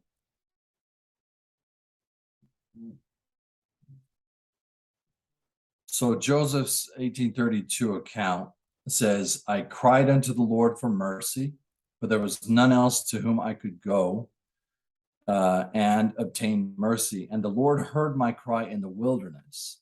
And while in the attitude of calling upon the Lord, and this is where Williams later inserted, in the 16th year of my age, a pillar of fire crossed out light above the brightness of the sun at noonday come down from above and rested upon me. And I was filled with the Spirit of God. And right here, it's not clear exactly what happened. The words in the current version say, and the Lord opened the heavens upon me, and I saw the Lord. And he spake unto me, saying, Joseph, my son, thy sins are forgiven thee. When you look closely at the writing right there, it says, I was filled with the Spirit of God, and the possibility is there that it originally said, and he opened the heavens upon me, which would have it saying, the Spirit of God opened the heavens upon me, and I saw the Lord. And it's possible that Joseph went back. We know he went back and inserted the word Lord there. So instead of saying the Spirit of God, I was filled with the Spirit of God, and he opened the heavens upon me, Joseph corrected it to say, I was filled with the Spirit of God, and he, Lord, opened the heavens upon me. And then if that's the case, that he may well have inserted the T before he. Sorry to be so nerdy about this. Yeah, no, that's important. Anybody who's interested in this should look super closely at it at josephsmithpapers.org. It's quite possible that it originally said, I was filled with the Spirit of God, and he opened the heavens upon the Lord. And that Joseph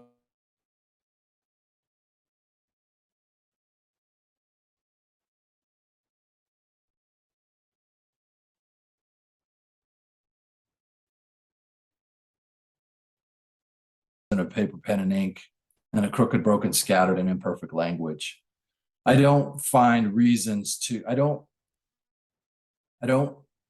find any reason to think Joseph Smith is trying to change his story or his theology over time. Now, that's different from saying there are no changes in the story or theology over time. Okay, I'll grant that there are, no problem with that. That's what we would expect. Line on line, precept on precept, interpretive memory. Okay, so I'll give you changes in the story over time and changes in theology over time. The question is, how intentional is it? How manipulative is Joseph? How duplicitous? That's where I don't find the arguments compelling. I don't find Joseph to be insincere or a liar or somebody trying to pull wool over my eyes. There's nothing in the accounts that would tell me that that's who he is. And if I could interject, so like a personal anecdote or story. So Please. whenever I was on my mission, I noticed some passages in the Book of Mormon, ones I think it was like Mosiah and maybe Ether that talk about Jesus as, the Father and the Son. I remember thinking like, what? Like, this is weird. This isn't like this is a bit strange. And I remember one of the first videos I listened to that was critical. I was trying to help a family member who'd left the church, and she showed me Grant Palmer. And I think it was one of the first videos I watched was him talking about Joseph's changing theology of God. And I don't think I'd really read the different first vision accounts. So he laid out the argument very well of the different first vision accounts and how, between 1829 to 1834, he said all his scriptural writings reflect this I think modalistic is probably more accurate view of God, that the Father and the Son are like one being. And so that's why he only sees one being, and then it changes over time with the lectures on faith and such. And I found that it just floored me. I remember it just seemed so matter of fact, and that was probably top 3, top 5 of my biggest issues whenever I first went through my faith crisis and lost my faith. But one thing I've realized with more research, I remember Grant Palmer was asked this question, like, is there any scriptural writings that don't show like a modalistic like view of God in between that period? And he said he wasn't aware of any. I like to people bend the doubt, so I'm sure he was sincere. But since then in my research, I've noticed there's other passages either in the Book of Mormon or the Doctrine and Covenants. Me and Robert Boylan, we talked about D&C 45, Jesus pleading our cause before the Father, them conversing. D&C 76, Joseph Smith claimed to see Jesus on the right hand of God. The Book of Moses, God referring to Jesus as only begotten Son, them talking the pre-existence. And we find all these, I think there's another passage in D&C, was it 93, where Jesus talks about him and the Father are one, because the Father gave me of his fullness and because of my flesh. So anyway, like, we looked at those scriptures that critics refer to, and it's like, if you read those just in isolation, it's like, yeah, you'd be totally convinced of that theory. But when you look at all these other ones that don't seem to be in harmony with it, then that sort of like undermines or sort of maybe goes against that theory. And I agree with you. Like, I can't say with any certainty that he definitely wasn't a modalist or definitely wasn't Trinitarian, but I don't think that all the scriptures support that, if we're being transparent. And you don't have to come to that interpretation. I think critics can make it seem very matter of fact, and I've not listened to many of them address the other ones within the early 1830s that would go against that position or sort of undermine the strength of it. And for me, that was just an example of sometimes further research and being critical of the critics' arguments as well at times, to look at the strength of both. Because I was completely, the first time I heard it, I just thought that was it, like, smoking gun, so to speak. But I think you're right that there definitely has been probably an evolution which you could view as further light or understanding of, maybe believe they're separate personages, but understanding that, God having a body and separate beings, like there was probably an evolution in his understanding of the nature of God, but it would be problematic if he only saw one being, as critics like to claim. And I think you can still hold the position that he saw two. Yeah, I think you absolutely can. The only reason you don't come to that conclusion is if you've already decided that Joseph Smith is not to be trusted. It's if you're asking him, does he tell a consistent story over time? There's ample reason to believe that he does. Yeah. But if your goal is to show the inconsistencies in his story, that's easy to do. And it would be easy for you to show the inconsistencies in the story of the person who's showing the inconsistencies in the story, as you just did, right? These folks need to hold themselves to the same standard that they're going to hold Joseph Smith to if they're going to say that evidence that you don't.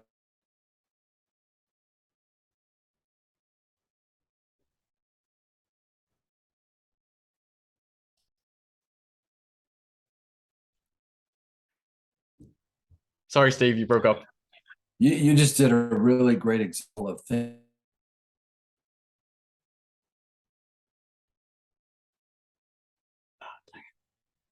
Again. You did a really good illustration of thinking fast and slow.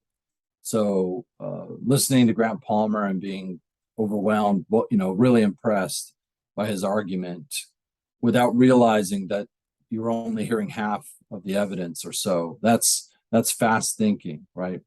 You reach a conclusion with a mental shortcut instead of asking what other evidence might there be that bears on this case.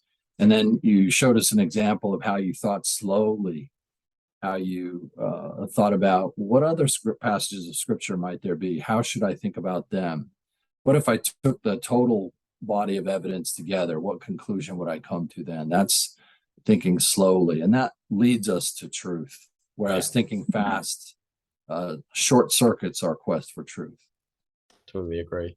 No, I'll definitely reference that interview with Robert Borland where he dives in deep to a lot of those passages. Awesome. I'm really enjoying this discussion, by the way.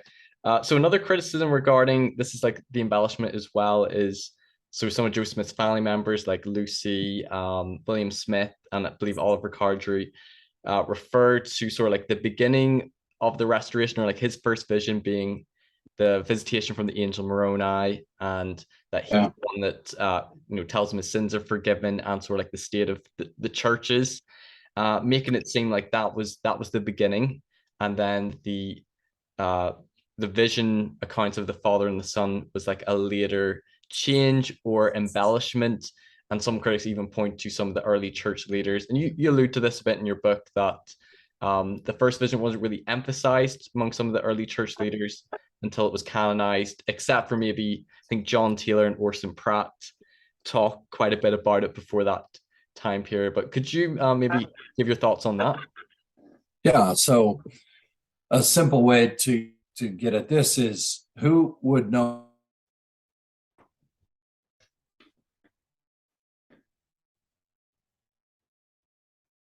Oliver Cowdery? Who would know better?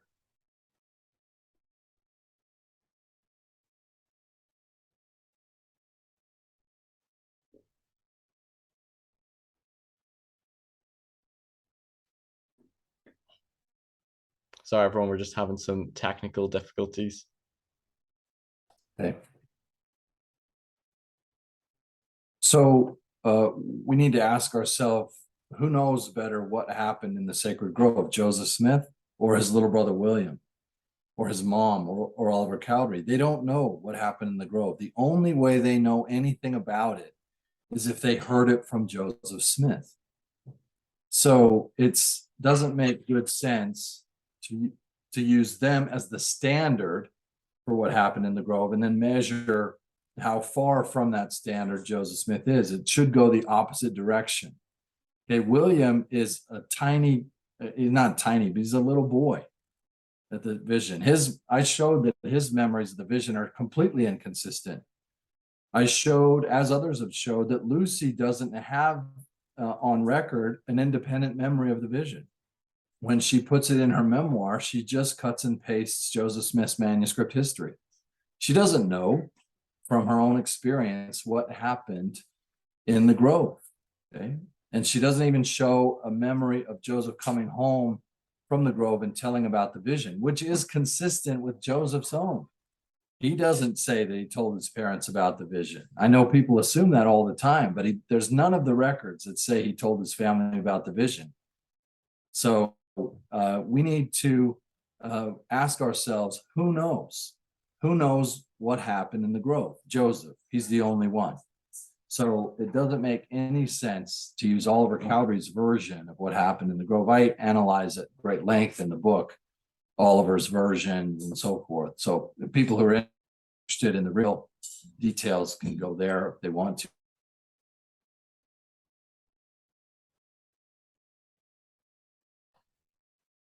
It's not good, slow thinking to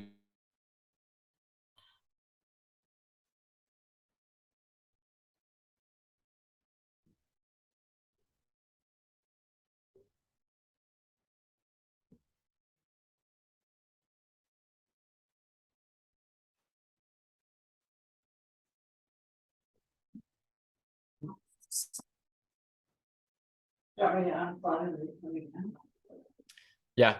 And one thing as well, sorry everyone for a bit of the technical difficulties we're no having. problem. So you're right that it can often be like an assumption that we have that Joe Smith would go home and tell his vision to his family and they would all be aware of it. I believe in the case when Moroni visits Joseph in his history, the following day after Moroni visits him 3 times in one night, Moroni tells Joseph to go tell his father.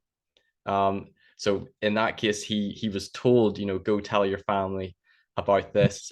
But you would agree with there's probably no evidence that he told his family, or there's really people talking about it in the 1820s.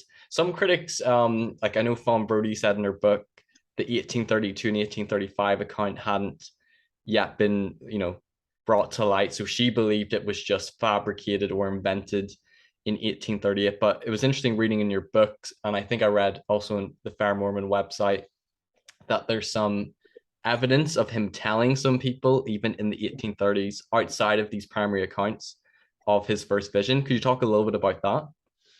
Yes, one of the things I was able to show in my book, based on really good research by the folks at the Joseph Smith Papers Project and others, is that we now know Joseph was telling the vision relatively frequently by at least 1832 and throughout the 1830s.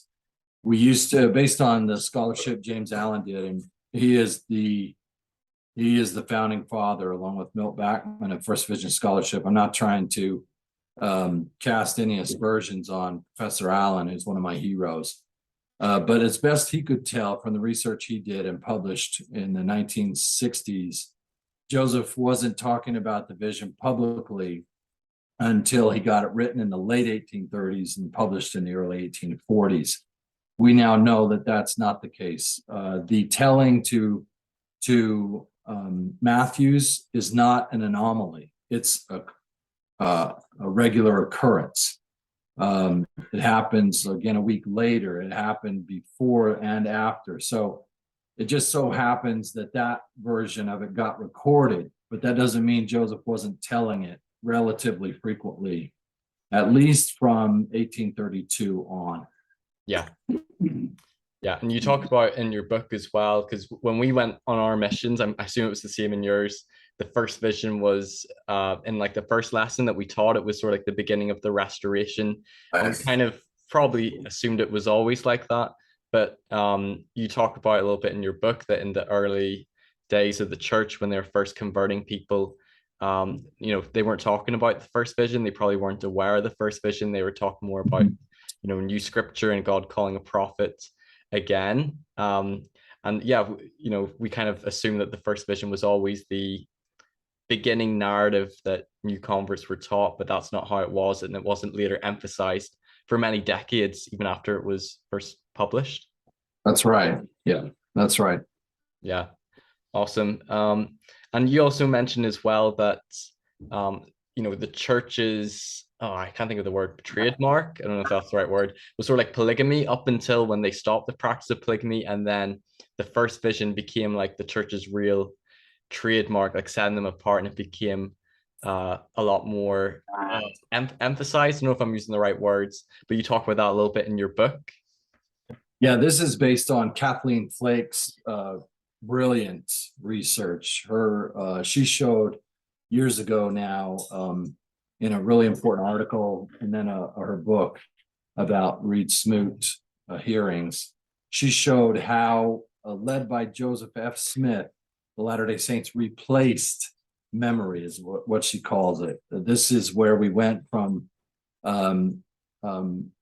putting major emphasis on Joseph Smith's last revelation, the NC 132, to putting the paramount emphasis on his first revelation.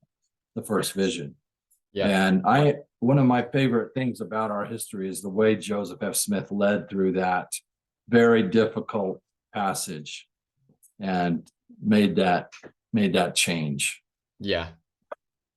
I want to bring up just one last thing with regards to, I think we kind of covered the embellishment sort of controversies. This one's maybe a bit controversial, but in church history, people would talk about how Joseph Fielding Smith, who was an apostle and church historian, sort of took Joseph Smith's 1832 account out of Joseph's letter book, and he sort of hid it in a safe. And then I think you talk about this in the chapter as well, that I think it was Levi Edgar Young talked about like a strange account of the first vision. He passed it on to, was it Lamar Peterson? They got leaked to the Tanners, and then it sort of got put back in and then published. Could you talk a little bit about that?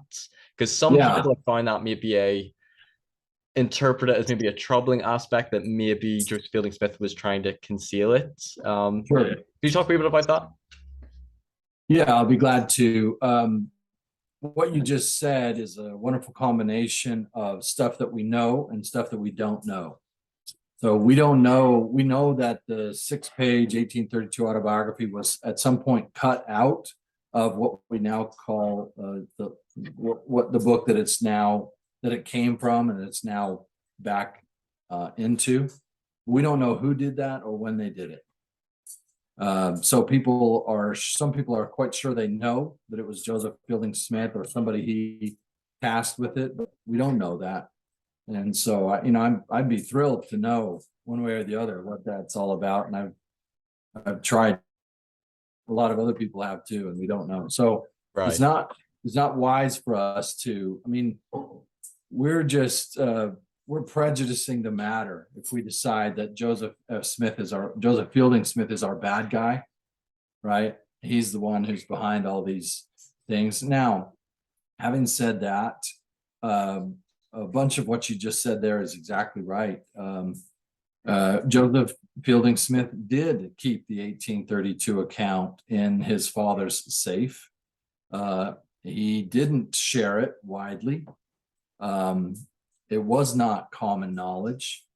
Lamar Peterson ends up seeing it when he's struggling with his faith, but it's actually the publication of it by a professor of religion at BYU in the mid-1960s that leads.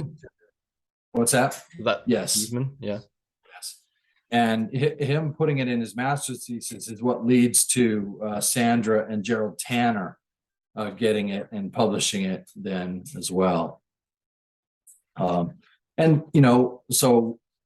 these are the facts. How do we read the facts? How do we interpret them? Well, one way to interpret them is Joseph Fielding Smith is the bad guy. He is suppressing information.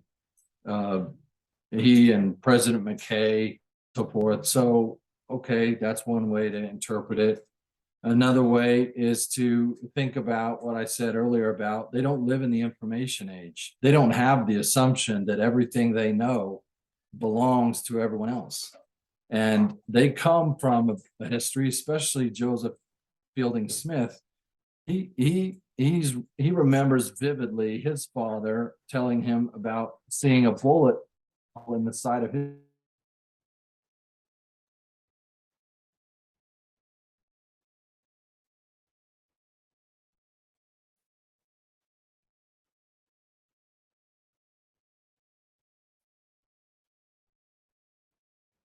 religion, living through a time when the United States is formally and officially opposed to the church. And so if you're Joseph Fielding Smith, you inherit a defensive posture. You don't cast swine. You don't think everybody has a right to your sacred documents and your information. You don't give your enemy's weapons to use against you. So it's understandable why he makes the choices that he does. We don't have to think they were the best choices or great choices. I'm not smart enough to know. If I had been in his shoes, I would definitely have done defensive things. And I don't fault him for doing what he did. On the other hand, I'm a historian. I believe that I have a right to everybody's private information. I think everybody's journals and diaries should be in my possession, and I should have access to them. And there are other people with that same kind of a bit of a hypocritical view, right? There are people who want to publish all of the internal documents of the church, but they don't want their internal documents leaked to the world or out in the world. So I don't love the inconsistency that we sometimes see when people blame Joseph Fielding Smith or others for their decisions. They should be interpreted in the context of their time and in the context of their own history. That doesn't mean we have to agree with their decisions, but we'll be more charitable toward them if we don't impose our prejudices onto them, and we let them have their own story in their own time and place, looking forward into an unknown future instead of us looking backward and knowing exactly how things worked out. We look from the perspective of the information age, which prejudices our view as we look backward. Okay, no, I appreciate that response. And again, I think charity is a theme here, you showing charity to people of the past, leaders of the past as well. So I want to orient towards maybe the historical criticisms with regards to Joseph Smith's first vision. So you have the chapter on Wesley Walters, and he says, well, he can't disprove Joseph Smith's first vision, but he can talk about, well, does it line up with the historical setting? And Joseph Smith talks about, unusual excitement on the subject of religion, and we often interpret that as a revival occurring. And Wesley Walters and other critics say, there was no revival in Palmyra, in 1820. There's one in, I think, 1816, 17, 1824, 25. And they would say, well, if the revival was like the catalyst for him having the vision, and if they can show that there wasn't a revival happening, then that sort of calls into question his first vision. Now, you've done some work talking about that there. Well, one, I think Richard Bushman said, what do you define as unusual excitement? It's somewhat how big is big? Yeah. But talk a little bit about the things that have been found in terms of like Methodist camp meetings and revivals happening in his area. Talk a little bit about that. Yeah, as soon as Professor Bachman started into that, he did find evidence in a Palmyra newspaper of camp meetings being held in summer 1820 in Palmyra. But the thing about it is, it doesn't have to be Palmyra. Joseph Smith didn't say Palmyra. For some reason, Latter-day Saints have this sort of fixation on Palmyra, New York. That's where the Book of Mormon was published. That's not where Joseph Smith lived. It was Manchester, wasn't it? That's right. It's a couple miles south of Palmyra, Manchester. That's where the grove is. And Joseph Smith never located the unusual religious excitement in Palmyra village. He said the whole district of country was affected by it. That's a Methodist term. He knew that was a Methodist, a great big Methodist area, something like a Latter-day Saint stake or a Catholic diocese. He said that it didn't necessarily happen in 1820 either. So Professor or Reverend Walters, whom I admire in many ways, his tenacity and his devotion to his faith is really beautiful and admirable. And he, he was a Presbyterian minister. If Joseph Smith's vision is right, and Joseph's comment to his mom, I just found out Presbyterianism isn't true, then everything's at stake for Wesley Walters. Now, thankfully, the restored gospel has a heaven beyond heaven for Wesley Walters. It's a great gospel for him. And maybe by this point, he has thought more about that and maybe accepted. I don't know. I'd love to visit with him someday. But from Wesley Walters' perspective in the 1960s, if Joseph Smith is telling the truth, then everything Wesley Walters loves is in jeopardy. So he is absolutely tenacious in turning over every stone he can find, every piece of evidence he can find, and using it to undermine Joseph Smith's vision account, his accounts. And that leads him to make a couple of errors, logical fallacies. There's a fine book by an American historian named David Hackett Fisher called Historians' Fallacies. And it lists all kinds of things historians and others do that are errors in logic, errors in argumentation. And Reverend Walters made an irrelevant proof. He proved that as far as he could find, there was no evidence of unusual religious excitement in Palmyra village at the time of the vision. And that's irrelevant because Joseph Smith didn't say there was.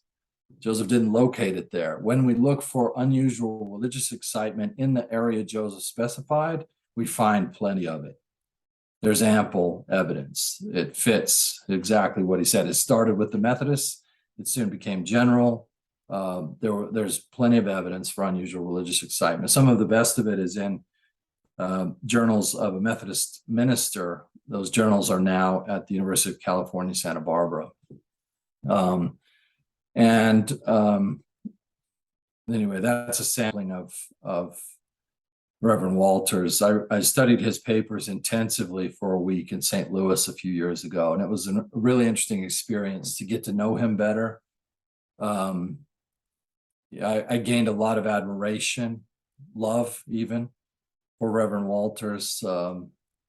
If he and I were to visit, it'd be fun and frustrating, probably both for both of us. You never met him? No, I did not meet him in life. No. Okay, that's awesome. And that's important to bear in mind as well, because whenever I first again went through my faith crisis, I assumed there is absolutely nothing in terms of revivals or Methodist camp meetings happening in the area. And I think that's the impression you get from critics. They make it seem like there was just nothing happening and it doesn't fit with the 1920 date that he gives. And you're saying that there is some evidence in his local area, maybe not necessarily Palmyra village, of Methodist camp meetings and yes, religious excitement occurring. Not just camp meetings, those are there, but that's not the only measure of unusual religious excitement. Professor Bachman said, what data do we have about people joining churches in that window? And he would consider an unusual spike in church membership evidence of unusual excitement on the subject of religion. So yes, there are camp meetings, Methodist revival meetings, Presbyterian activities, and so forth, and they all are within a day or two walk of Joseph Smith's home in Manchester, and they commence with the Methodists. We know, for example, from Reverend Williams' journals that the Reverend, blanking on his name, the presiding elder of the Susquehanna district, George Lane, he lives in Pennsylvania, but he passes through Joseph Smith's neighborhood every summer during that window of time, 18, 19, 20, on his way to conference meetings, and he stops and preaches, and we know he's there. Reverend Williams puts him there. He talks about what Reverend Lane is speaking about and how God is bringing about reformations, right? The kind of things that we know independently of Joseph that Reverend George Lane is saying and where he's saying them, they fit very nicely with Joseph Smith's own descriptions, corroborated by his little brother William and Oliver Cowdery. There's good context for Joseph Smith's story. So this is where people need to think slowly, all right? If somebody says, if Reverend Walters says, there is no evidence for unusual religious excitement on the subject of religion when and where Joseph said there was, then our response to that should be, I will prove that for myself, right? With something as monumental as the first vision at stake, are you going to just take anyone's word for it, Joseph Smith's or anyone else? I'm not. I Yeah. must know. I must know. So I don't take Reverend Walter's word for it or Joseph Smith's. I have to know. I have Test to all read all the things, so to available speak. evidence. Yeah. And once I've read all the available evidence, I still don't know. All I know is that there's a ample testimony that the vision happened. But until I have my own revelation to confirm that testimony, I don't know. Yeah. Same with Reverend Walters. Just him saying,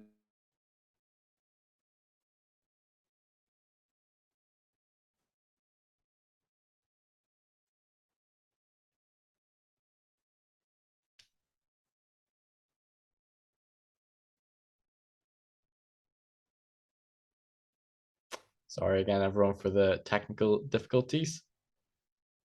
wasn't very good, but just the point that is of ultimate importance. We have to do our own homework. We might start by relying on someone else, Wesley Walters, or especially in this case, Joseph Smith. He's the only one who can tell me what really happened in the Grove. Yeah. But even after internalizing his accounts, I need a revelation to tell me whether his testimony is true. And I am not content until I've got that level of knowledge about these things. I would never just trust someone else, critic or pro or con for these things. The scriptures admonish me in the strongest possible invitations to seek for myself, to come to know for myself. And they tell me that's going to require my very best brain work and my very best spiritual work together. And I don't trust any other way of knowing beyond that. I don't trust just pray about it, because the scriptures don't say that. And I don't trust just figure this out with my head. Who am I? I can't figure these things out with my head. I can't know ultimate things from my very mortal, finite, provincial capabilities. I have to have God teach me and tell me, and he will, if I ask him in faith and do all the brain work that he has commanded. Read, remember, ponder. Right. That's So beautiful. I believe it. I know it works. Yeah. That's awesome. So I just have one or two last questions with regards to the historical element, and then we'll sort of wrap up and you share your final thoughts. You're sort of alluding to it, so I don't want to stop you as you're sharing. But just to finish off this section, critics also point to, so in Joseph's 1838 account, he talks about how his mother and his siblings joined the Presbyterian Church, making it seem like it happens in 1820. I don't believe there's a record for when she joins, but that's right. I believe, am I correct that Lucy in her history indicates that she joined the Presbyterian Church after Alvin's death, alluding to it was like the 1824 revival, and there's sort of debate or when did she join between maybe critics and faithful historians. Any thoughts on that? I don't know if there's really a consensus. There's not a consensus. We do not know when Lucy joins the Western Presbyterian Church. People who think they know are assuming, not proving. Yeah. And we know that in her memoir, she talks about her membership in it and her essentially her excommunication from it as a result of advocating the Book of Mormon. So the criticism there might be, well, if Joseph has a vision that says all these creeds are an abomination and the professors are corrupt, and Mom, I learned for myself Presbyterianism isn't true, why in the world is Lucy active in Presbyterianism in 1821, 2, 3, or 4, somewhere in there? And I don't know exactly what the answer to that is, but notice again that it's an if, it's a hypothetical. We don't know that Lucy knows about the first vision.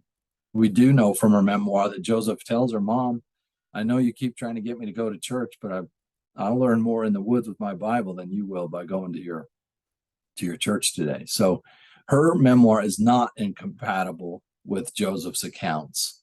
People might assume it is or interpret it as being so, but that's not the only available interpretation. Okay, thank you on that. This criticism, I don't know really how good a criticism it is. It's one I've not really encountered until recently. But Joseph talks about there they arrived in Manchester, believe, or the vision happened in the second year after their arrival to Manchester. Some critics say the tax records say they didn't move to Manchester till 1822. I've heard some apologists say that they constructed like a cabin or something like 60 feet across the township line. Can you just clarify that for me, my listeners? When did they move to Manchester? Because it seems like Palmyra to Manchester were right beside each other and they didn't move very far. Can you clarify when that happened? Well, I'll do the best I can. We don't know. We don't know for absolute certain when they moved down. We have a few tax records and things like that. And we have what Joseph Smith says. Sometime in the second year after my family moves to Palmyra, they moved down to Manchester. So we can't pin that date down very well. And, that's why it's a matter of controversy. That's why some people are saying he disproves himself because he couldn't possibly have been down there where the sacred grove is at the time he says there was the vision. But that's all based, again, on interpreting a few very thin pieces of evidence in a particular way. And that is not the only way that evidence could be interpreted.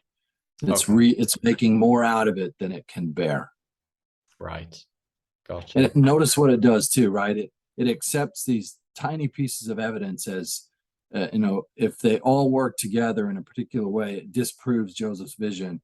To do that, you have to reject every one of his accounts. You have to make a mountain out of a molehill. You have to reject a massive amount of really good evidence, better than we have anything for Paul's vision or Moses or Isaiah's. We have better historical accounts for Joseph Smith's, and you got to throw all that out and say, I'm going to base it on what I decide a couple of records mean about when Joseph's family moved to Manchester. Yeah. The only reason you do that is because you already made your decision. Okay. I've got just a couple last questions just in sort of wrapping up. First question I want to ask you is, what do you find most beautiful or inspiring? What do you think is the most important message to you personally, as a historian, also as a believer of Joseph Smith's first vision? So that's question one. And question two is, there's people who maybe have genuine questions or maybe concerns with Joseph Smith's vision. I think we've tried to address those in this discussion, ask some of those questions. Your book addressed some of those things, but somebody who's maybe going through a bit of a faith crisis, there's some people who are just, they've made up their mind. They don't believe he had a first vision, and there's probably not much you could say to really help those people. But those who are maybe questioning and in a faith crisis, but are open to still believing, what any counsel you would give, both as a historian, but as just a believer, for them in maybe the predicament they're in? Absolutely. I would love to visit with them, and mostly because I want to hear from them. I want to know what they're thinking and feeling and what their experience has been. I don't have any magic answers for anybody, but we could learn to think slowly. Usually these problems come because people haven't been taught to think slowly about these things. They're making mental shortcuts that they don't even know about. And that's what people do. It's not like they're unusual or there's something wrong with them, but they could be taught to slow down in their thinking, to identify any assumptions they're making, then to interrogate those assumptions and make sure they're sound and valid. And in the process, they would have the same experience that you've had, right? You've done that. And you've realized, oh, wait, there's more to this than I thought. The first time you have that experience, you go from what Marie and Bruce Hafen have called simplicity to complexity. Yeah. But this is the first time you realize that your thinking wasn't informed by all the facts. There was stuff you didn't know, and it can often be accompanied by a feeling of your faith just falling out from under you. Yeah. Okay, that is part way there. You haven't arrived at all the knowledge at that point. You just realize that you didn't know everything. And it's often the case that people get to that point and they abandon their faith. Well, that's that's an understandable response, best one.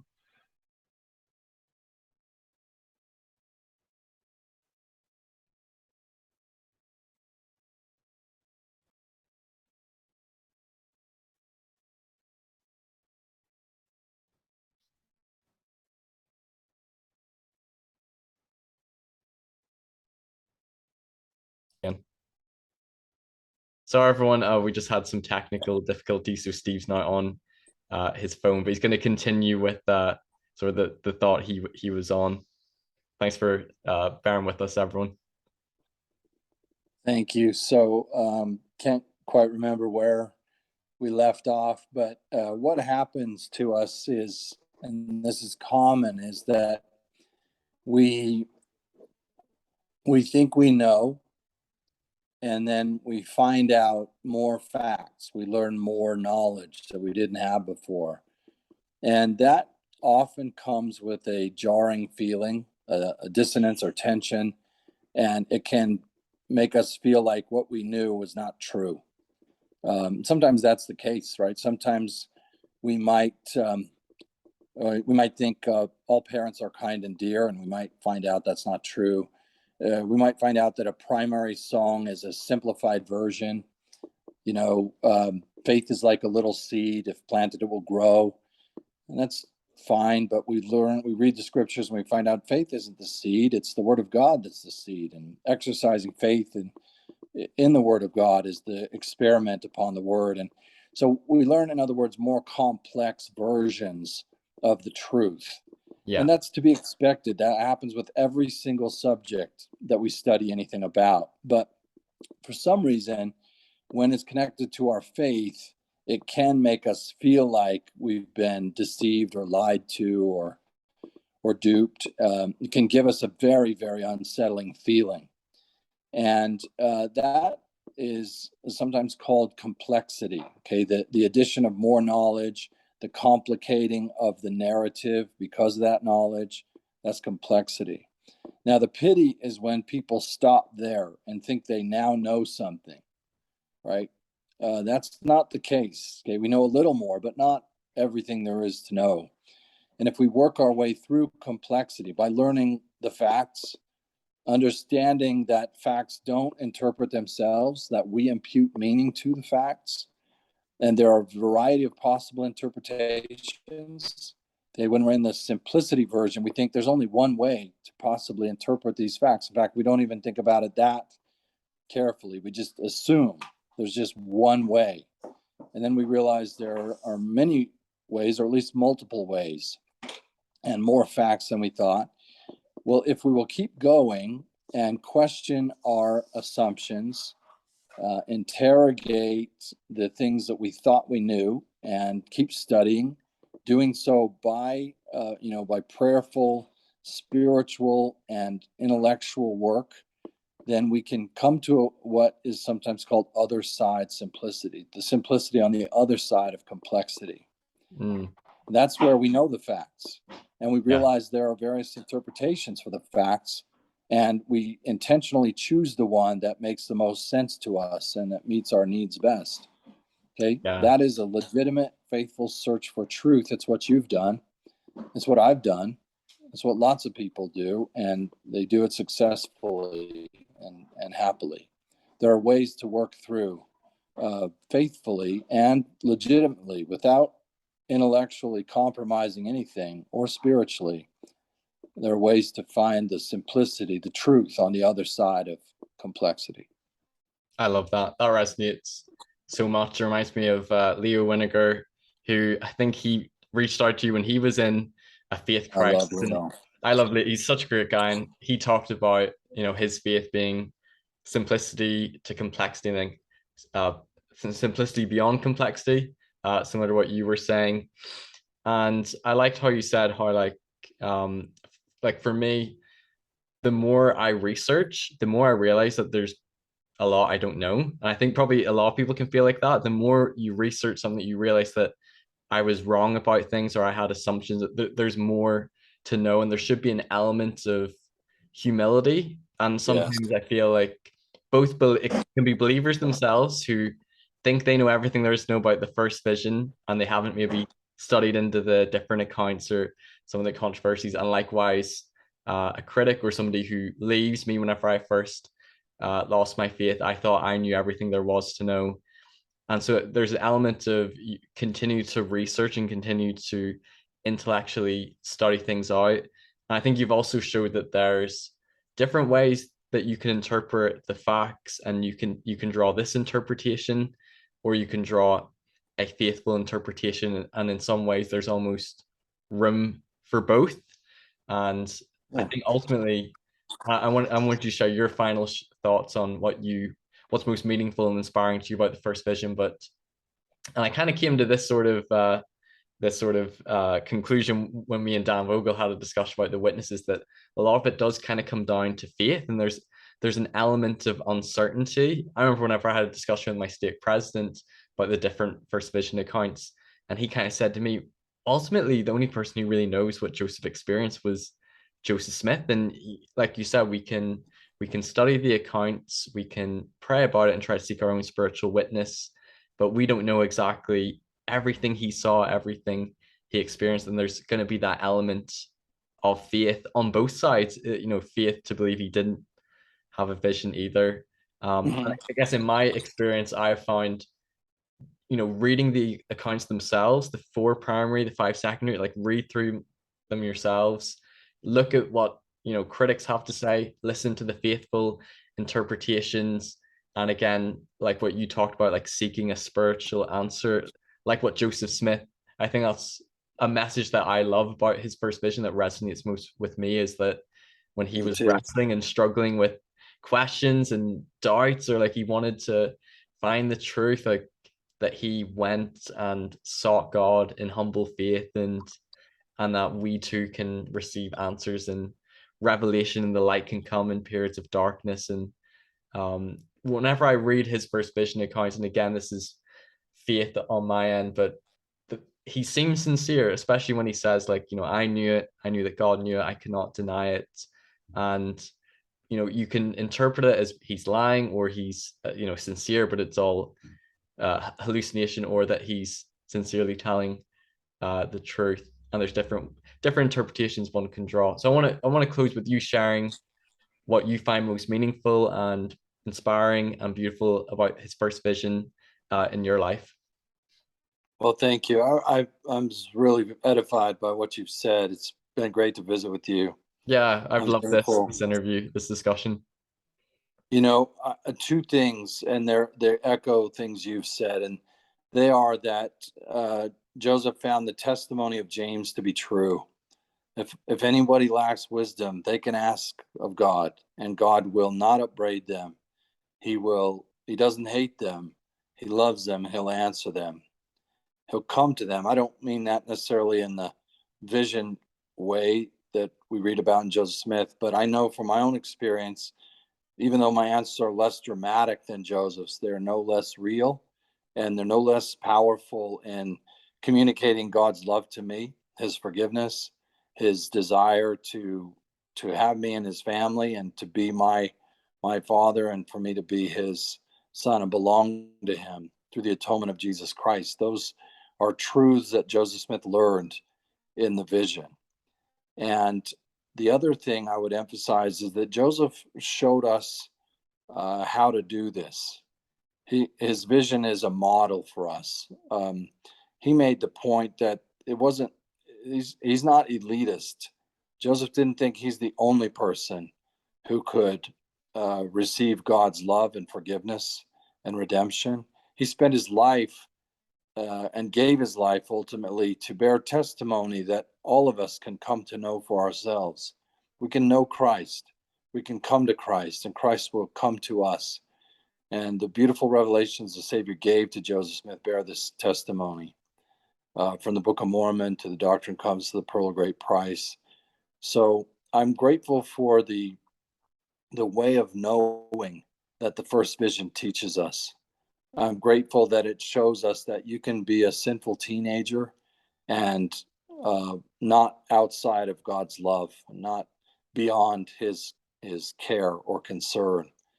And so I love everything about the first vision of Joseph Smith. I'm thankful for the very rich historical record.